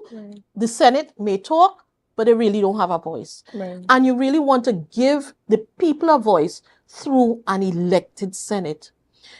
You know, and when you do that, you begin to de-emphasize the party politics to now representation, true representation, and people politics, where the people now have a voice, they feel they have a voice that goes into Parliament.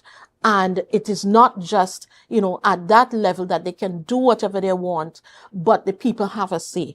Also, you would mirror that at the level of the legislature. Right now, they approved a unicameral house, you know, that really doesn't serve us anymore. You making laws, and who's going to protect the people from what those laws are being created by a cabinet dominance or even an executive dominance type of governance. Right.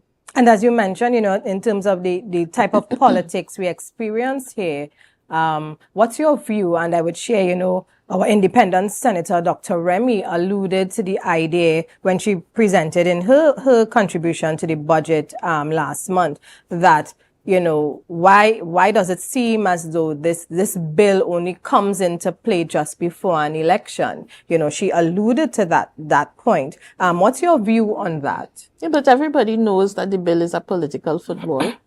Yeah. So you let it languish there for the whole 4 years, and then for 5 years, and now just before the election, you're going to rush it in the House, and because the opposition may not support, and they should not support for very good reasons, because they don't support, you're then going to take that on the campaign trail to say, well, look, you know, the opposition didn't support it. They're the ones who didn't like you, so don't vote for them. Vote for us. We like you. We carried it in. That doesn't work anymore. Right. That does not work anymore. You know, we continue to be used as a political football, and that has to change. You know, we had hopes that with the Constitution, with them calling for constitutional change, that they would have truly had an exercise to listen to what the people were saying and to include what the people were saying.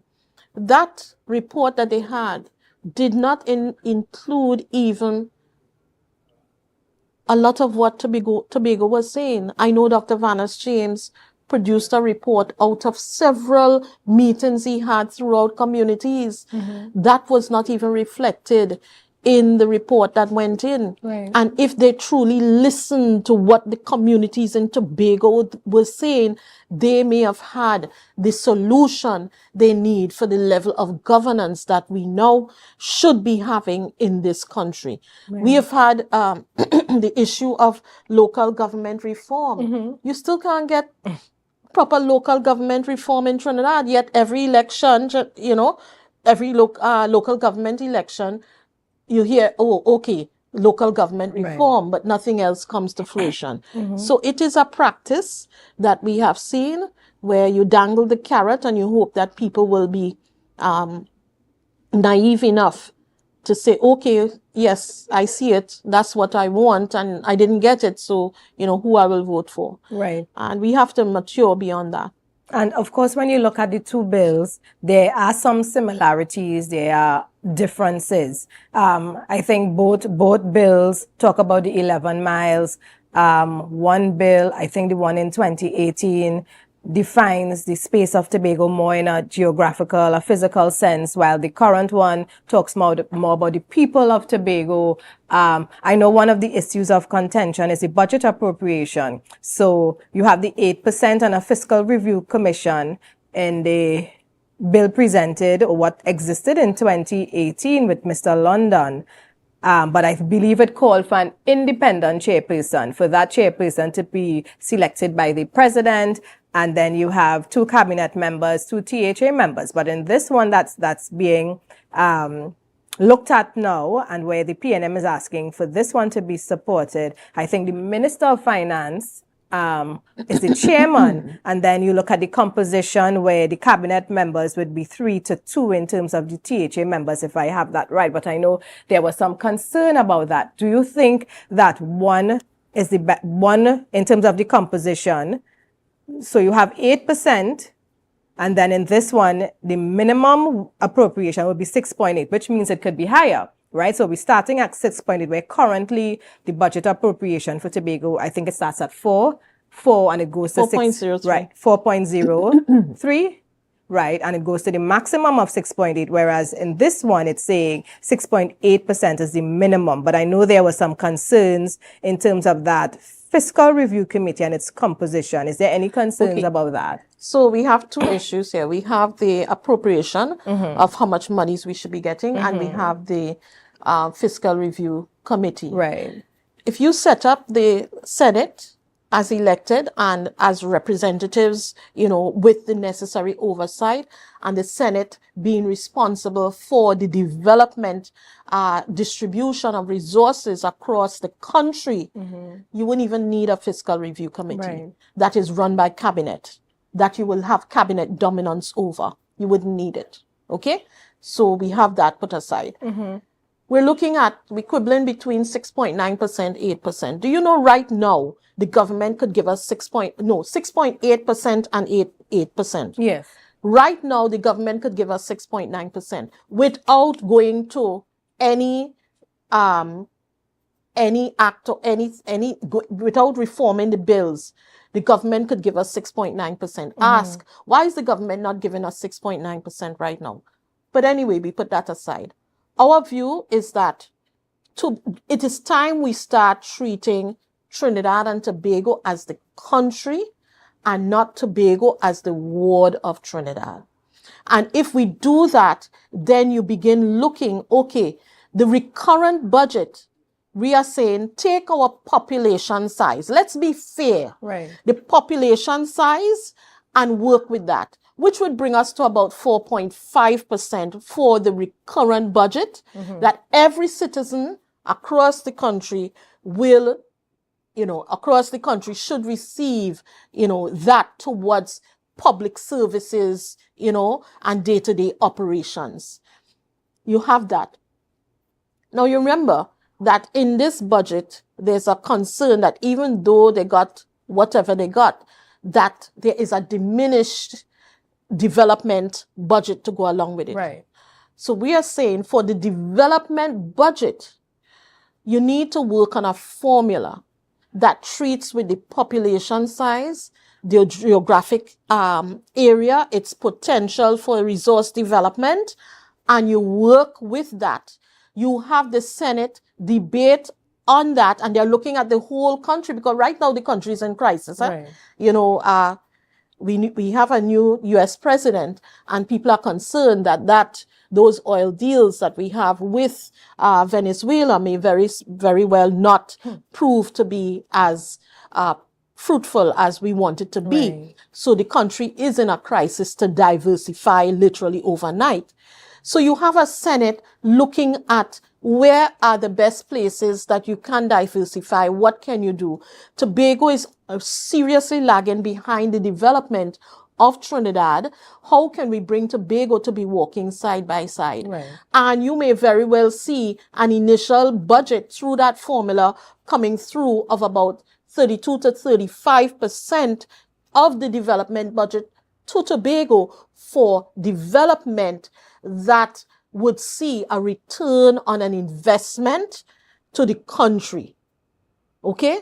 So once you begin doing that, over the next 15 to 20 years, the Senate may say, well, Tobago has received enough money. They have gotten to a level of development. We could now take that 32%, decrease it to about 15, 20% and give those additional resources to somewhere rural in Trinidad that needs to be developed to contribute to the development of the country. I think right now, we need to take away some of the powers from cabinet. Okay. There's cabinet dominance to the level of dictatorship in this country and even at the level of the THA. In order for us to move forward with a modern democratic system that must involve the voices of the people for it to be effective, for us to be a prosperous nation, the design must change. And having an elected Senate is a big part of it. Having a House of Representatives that not everybody sitting at the level of cabinet, Right. but significant numbers sitting at the level of the House that could provide adequate oversight to the cabinet. Right now, you have oversight committees in Trinidad where, people in cabinet sitting on oversight committees, Right. himself to himself. How does that work? Right, yes. So again, a new design is what we need to truly lead us into being a prosperous nation and a developed nation. They said 2030, I think they're behind the times. Right. But you can't do it without a redesign of the government and giving the THA the right to design itself. And I want to thank you, Dr. Soyford Angus, political leader of the Innovative Democratic Alliance, for stopping by this morning and sharing your political views, and not just your political views, but your views as a Tobagonian in terms of where we are with the Tobago Autonomy Bill. Thank you so much for joining us this morning. Thank you for having me. Viewers, we go for a quick break. When we return, we have our next set of guests coming right up, so stay tuned.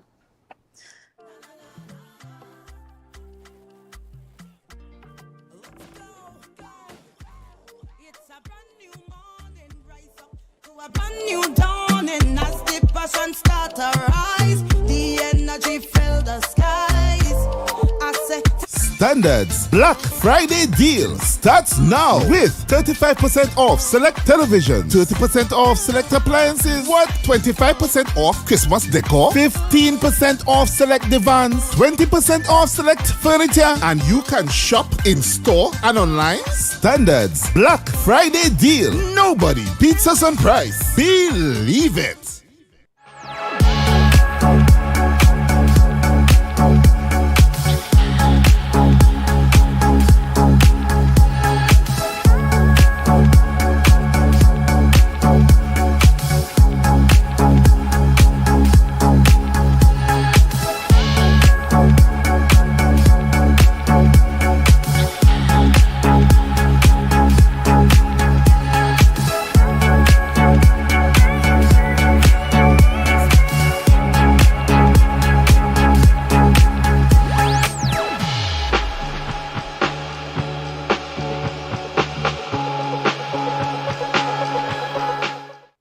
Are you an architect or draftsman looking to upgrade your skills, or a beginner eager to master essential tools?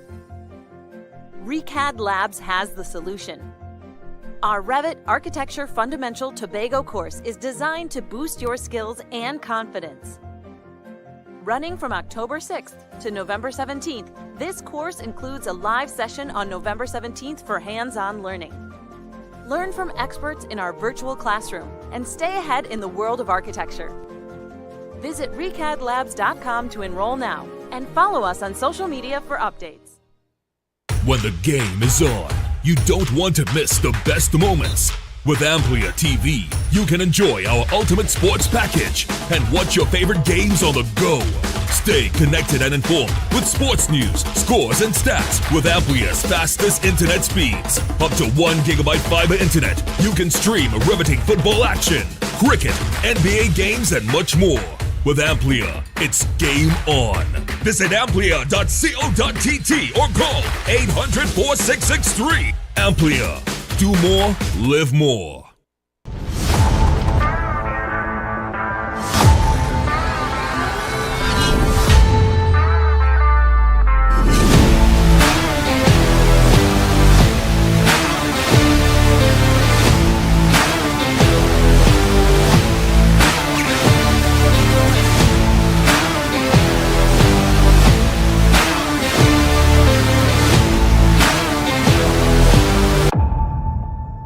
Attention members, now is your chance to double or even triple your dividend payment with no increase in your existing loan payment. Don't miss out on this incredible opportunity to boost your dividends effectively. Whether you're planning a vacation or simply looking to maximize your savings, we've got you covered. Call us today at 639-8226 or 631-1336. Message us on Facebook for more information. Hurry, this offer won't last long. Bethel Credit Union, because we see you at BCU. Tobago Glass Supplies has been a leading name for over 37 years in the glass and aluminum market in Tobago. We provide an extensive range of high-quality, innovative aluminum and glass products for commercial and residential use. Competitive prices with superior and professional services by committed employees who are guided by rigid quality standards. Tobago Glass Supplies specializes in the manufacture and installation of glass and aluminum products that are essential to today's homeowners and the business environment. We are engaged in marketing, sales, and installation of a variety of products. These ranges from windows and doors to necessities such as mirrors for homes and vehicles, designed and manufactured in-house or imported.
Thank you, viewers, for staying with us, and welcome back. You are viewing GMT. It is Friday, the 8th of November, and I'm so happy you are here with us this morning. We continue our very interesting conversations, and joining me this morning, two gentlemen, Pastor Leslie Butcher, District Pastor in the Tobago Conference of Seventh-day Adventists, and Mr. Merrill Toppin, Events Coordinator, and you will hear what event he's coordinating pretty soon. Good morning, gentlemen. Good morning. Good morning. Glad to be here. So, Pastor Butcher, you are district pastor. When we hear that, what do we mean? What district are you overseeing?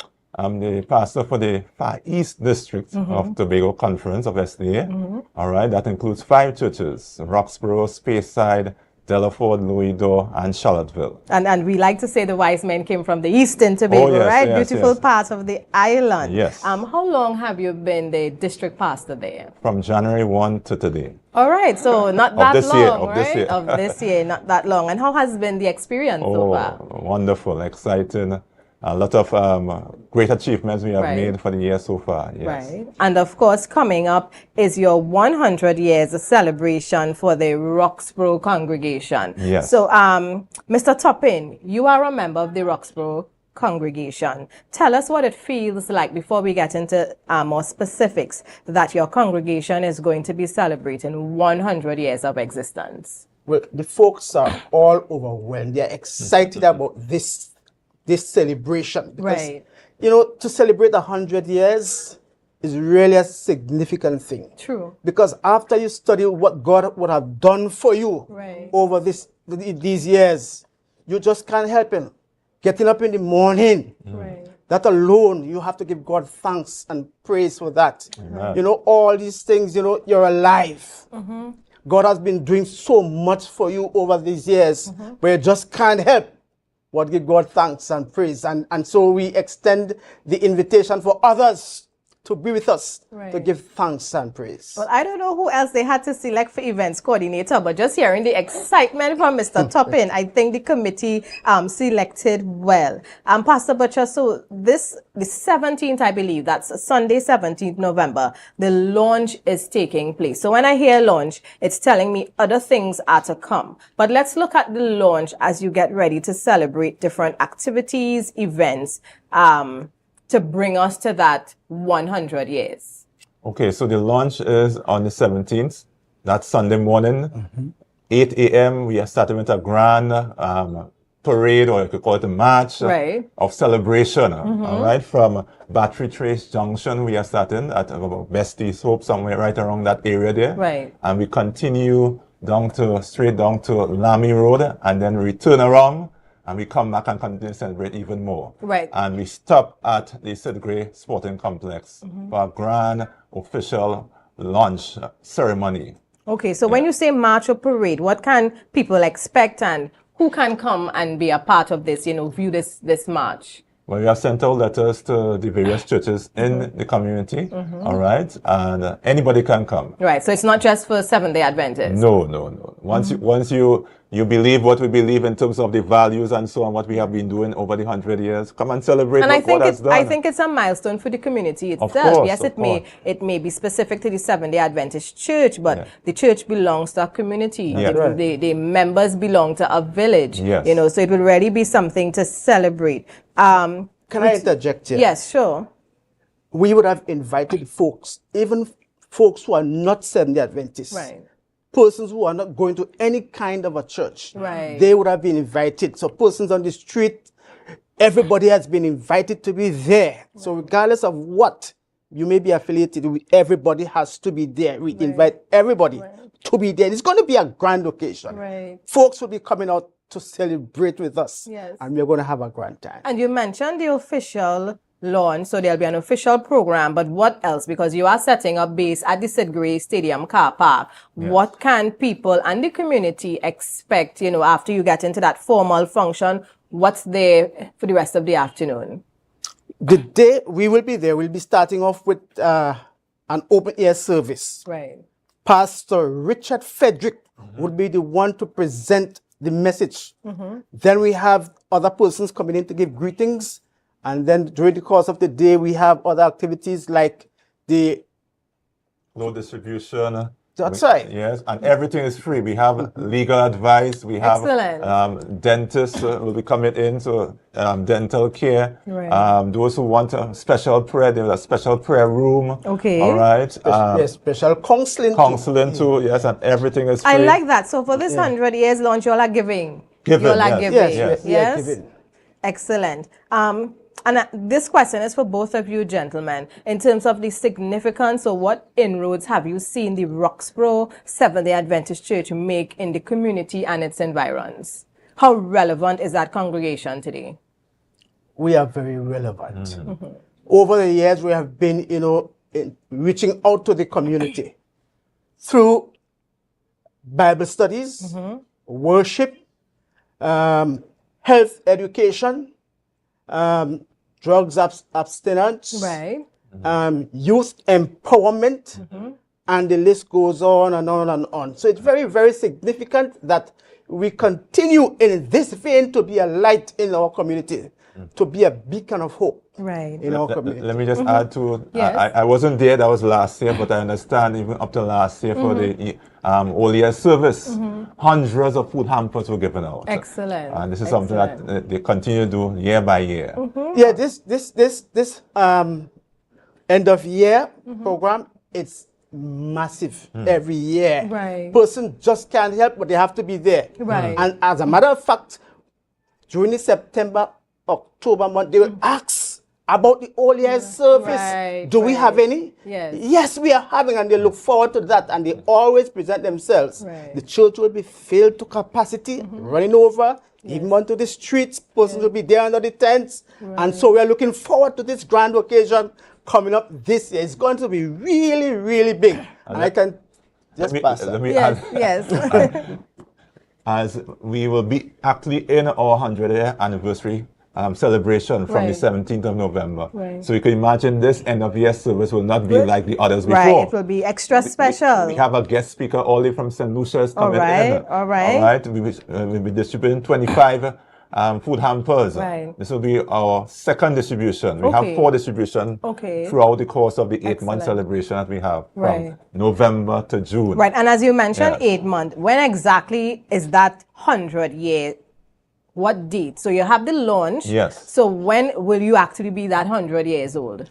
We are looking at June next year. Okay. For the grand celebration where persons will be coming in from all over the world. Right. Persons who would have gone from the church. Right. Probably they would have married and gone to live elsewhere. They will be back. Right. Persons who would have gone to work elsewhere, they will be back also. And persons who would have gone, otherwise. Right. So we expect everybody to be there for this grand occasion in June 29th next year. right. It's going to be a grand celebration. Our celebration day, and likewise our homecoming day. Right. Gonna be Excellent. great. Sounds really exciting. So for those of you who are listening and you have to mark next Sunday, that's not this Sunday here, but the following Sunday, Sunday, November 17th, and the action starts from 8 a.m. with a march or parade through the streets around from Betsy's Hope. Yes. All right, so you would hear the action, of course, so even if you forgot before, when you hear the drum corps, when you hear the music, organize yourself, run on the road and be a part of the action,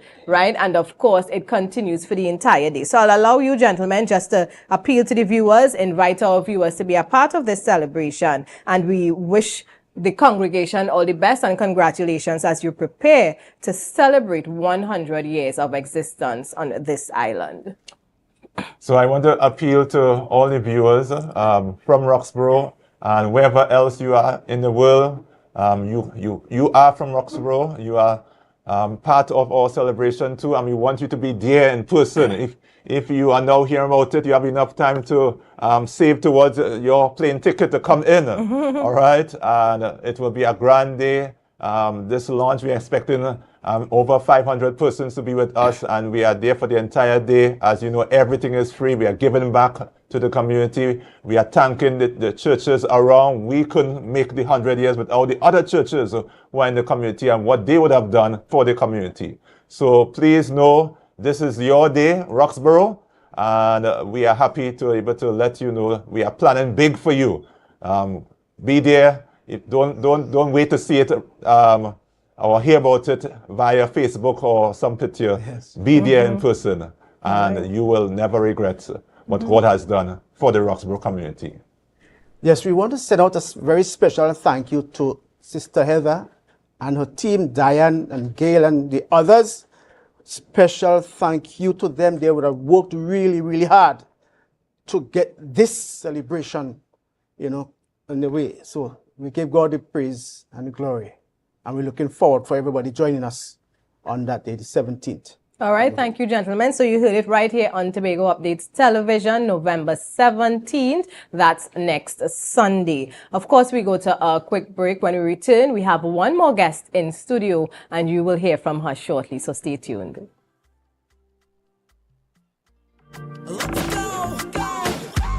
It's a brand new morning, rise up to a brand new dawning. As the passion start to rise, the energy fill the sky.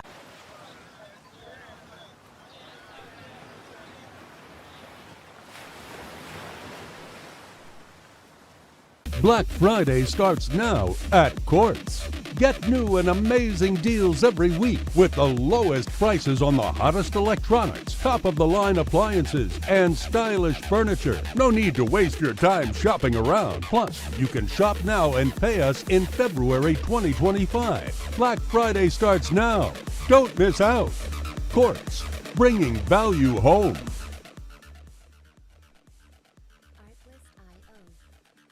Tobago, your voice matters. The Police Complaints Authority invites the public to its community outreach session. We would love to hear from you. Feel free to attend and give us feedback. Join us Thursday, 14th November at the Canaan Bonaccord Multipurpose Facility from 6 p.m. to 8 p.m. Come share your thoughts, raise your concerns, and learn about how the PCA serves to ensure accountability within our police service. Your input makes a difference. Let's work together for a safer, stronger community. The Police Complaints Authority. Independence, integrity, and transparency in action.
cold in the rain.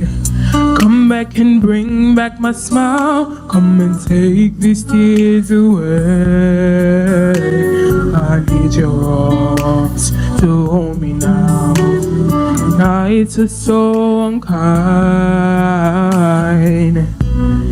Don't leave me here without you beside me. Unbreak my heart. Say you love me again.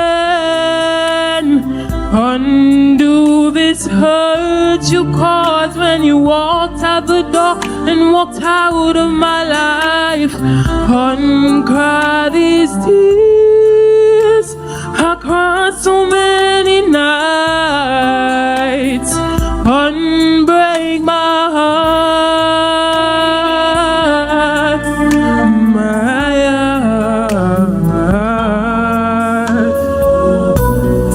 Take back the sad word goodbye. And that's the beautiful voice of Celeste Hamlet. Yes, one of the semi-finalists of the Tobago Star Quest. And if you have been under a rock for the last couple of weeks, then you would have missed the preliminaries. You would have missed a lot of Tobago talent being showcased. And now we are down to 2 unforgettable nights of semi-finalists. All right. And Celeste, congratulations. You have made it to the semi-finals. Thank you so much. And let me just share with our viewers, in case, well, I don't know if it was a secret, but for those who did not tell their family or friends that they are going on to the semi-finalists, and there are 2 shows, the 14th and the 28th of November.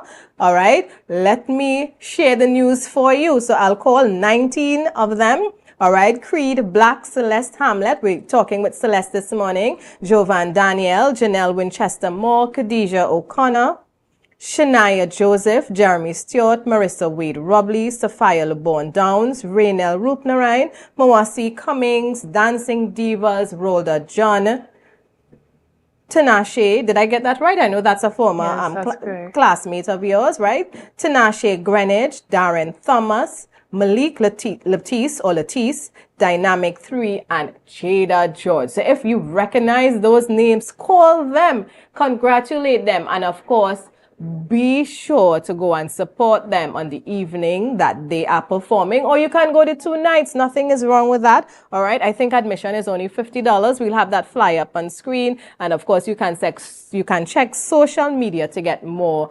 information. So Celeste, good morning and welcome. Good morning, and thank you for having me. Again, congratulations. Thank you. So we saw a little snippet of you singing, right? Beautiful voice. When did you, every time we interview people who, the famous stars, and they're acting or they're singing, they're showcasing their talent, you must ask, when did you know you could sing? Okay, I started singing, well, it wasn't really on a serious level. I started when I was 8. I was singing with my sisters and stuff, and I just had a passion for singing. Right. Since then. And then as I grew older and I started high school, I actually had entered the school choir, and then from there I started exposing my talents a little bit more. Excellent. And what you mentioned, high school, what secondary school do you attend? I go to Goodwood Secondary. All right, so good morning, Goodwood Secondary. Celeste is in the house representing you this morning. Who would you say is one of, because I'm sure you have a lot of support, but who stands out to you as one of your larger supporters, your champion, pushing you? Well, my biggest supporter had recently passed, which was my father. Right. And he will forever be my biggest supporter. Right. And I thank him for being proud of me all the time and being there for me whenever I need him. Right, and I'm so sorry that you lost your dad, but you have those memories, and I like the fact that you said, you'll always remember him pushing you, and you know that he was the person who, would let you know that you can do this. So in the absence of daddy, who do you see taking that role to continue to push you?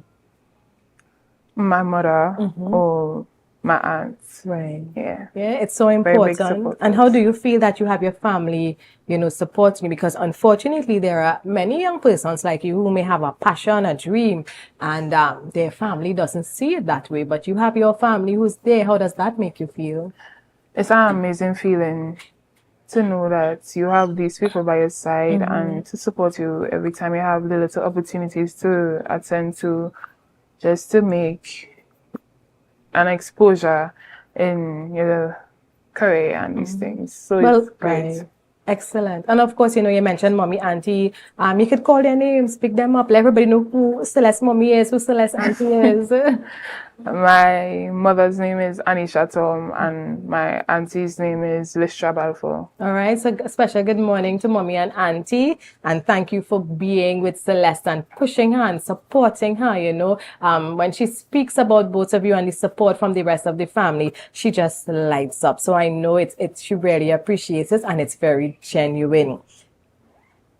How did you come about becoming a contestant of Star Quest? Okay, so I saw it on the social media for a while, and I was thinking about entering for a while. And then one of my classmates came to me and it was like, Celeste, you don't want to join the competition? I was like, yes, how are you going to do this? And then they told me about the fillable form. Right. And then I entered using that, and then I got contacted.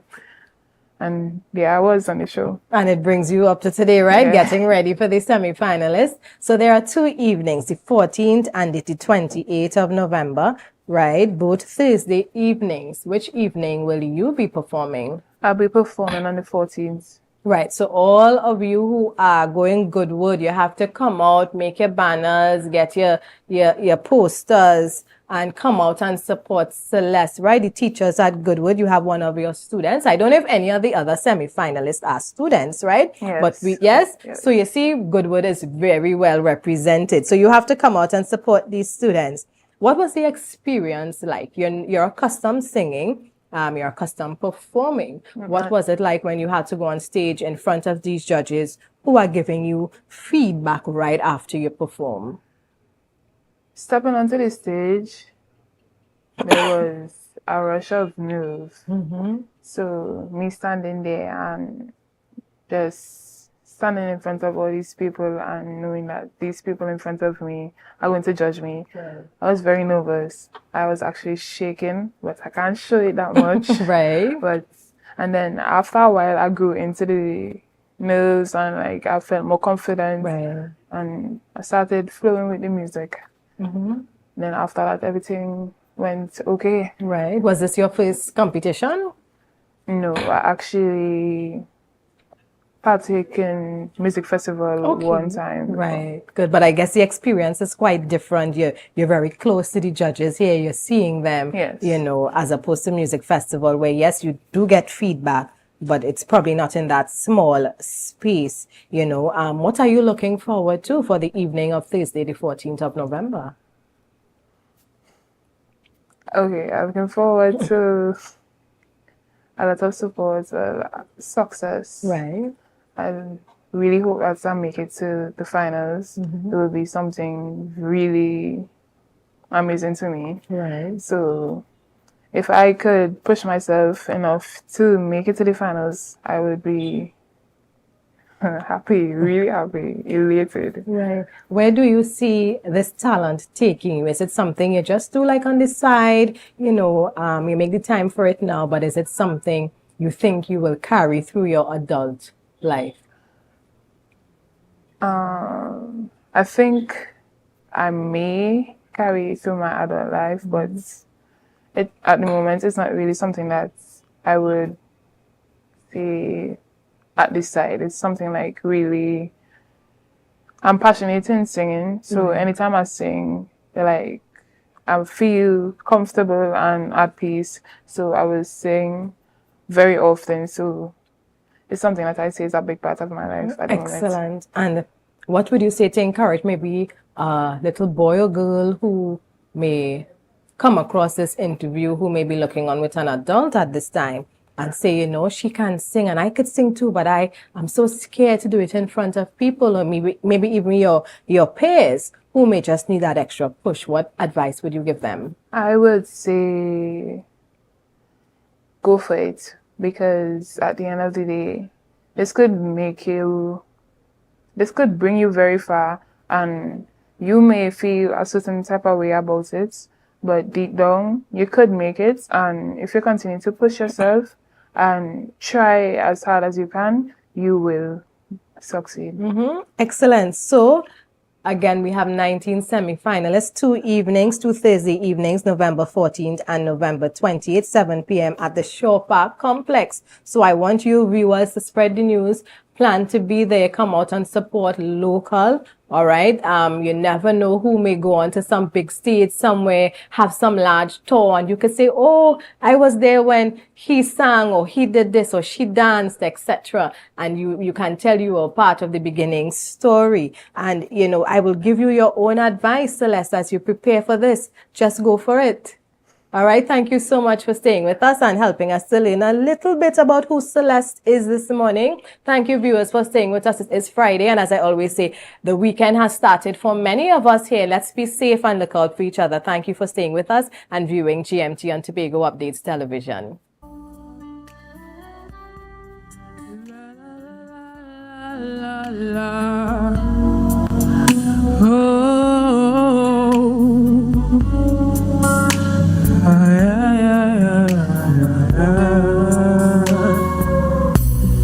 Don't leave me in all this pain. Don't leave me out in the rain. Come back and bring back my smile. Come and take these tears away. I need your arms to hold me now. Nights are so unkind. Don't leave me here without you beside me. Unbreak my heart.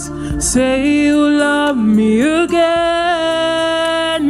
Undo this hurt you caused when you walked out the door and walked out of my life. Uncry these tears. I cried so many nights. Unbreak my heart, my heart. Take back the sad word goodbye. Bring back the joy to my life.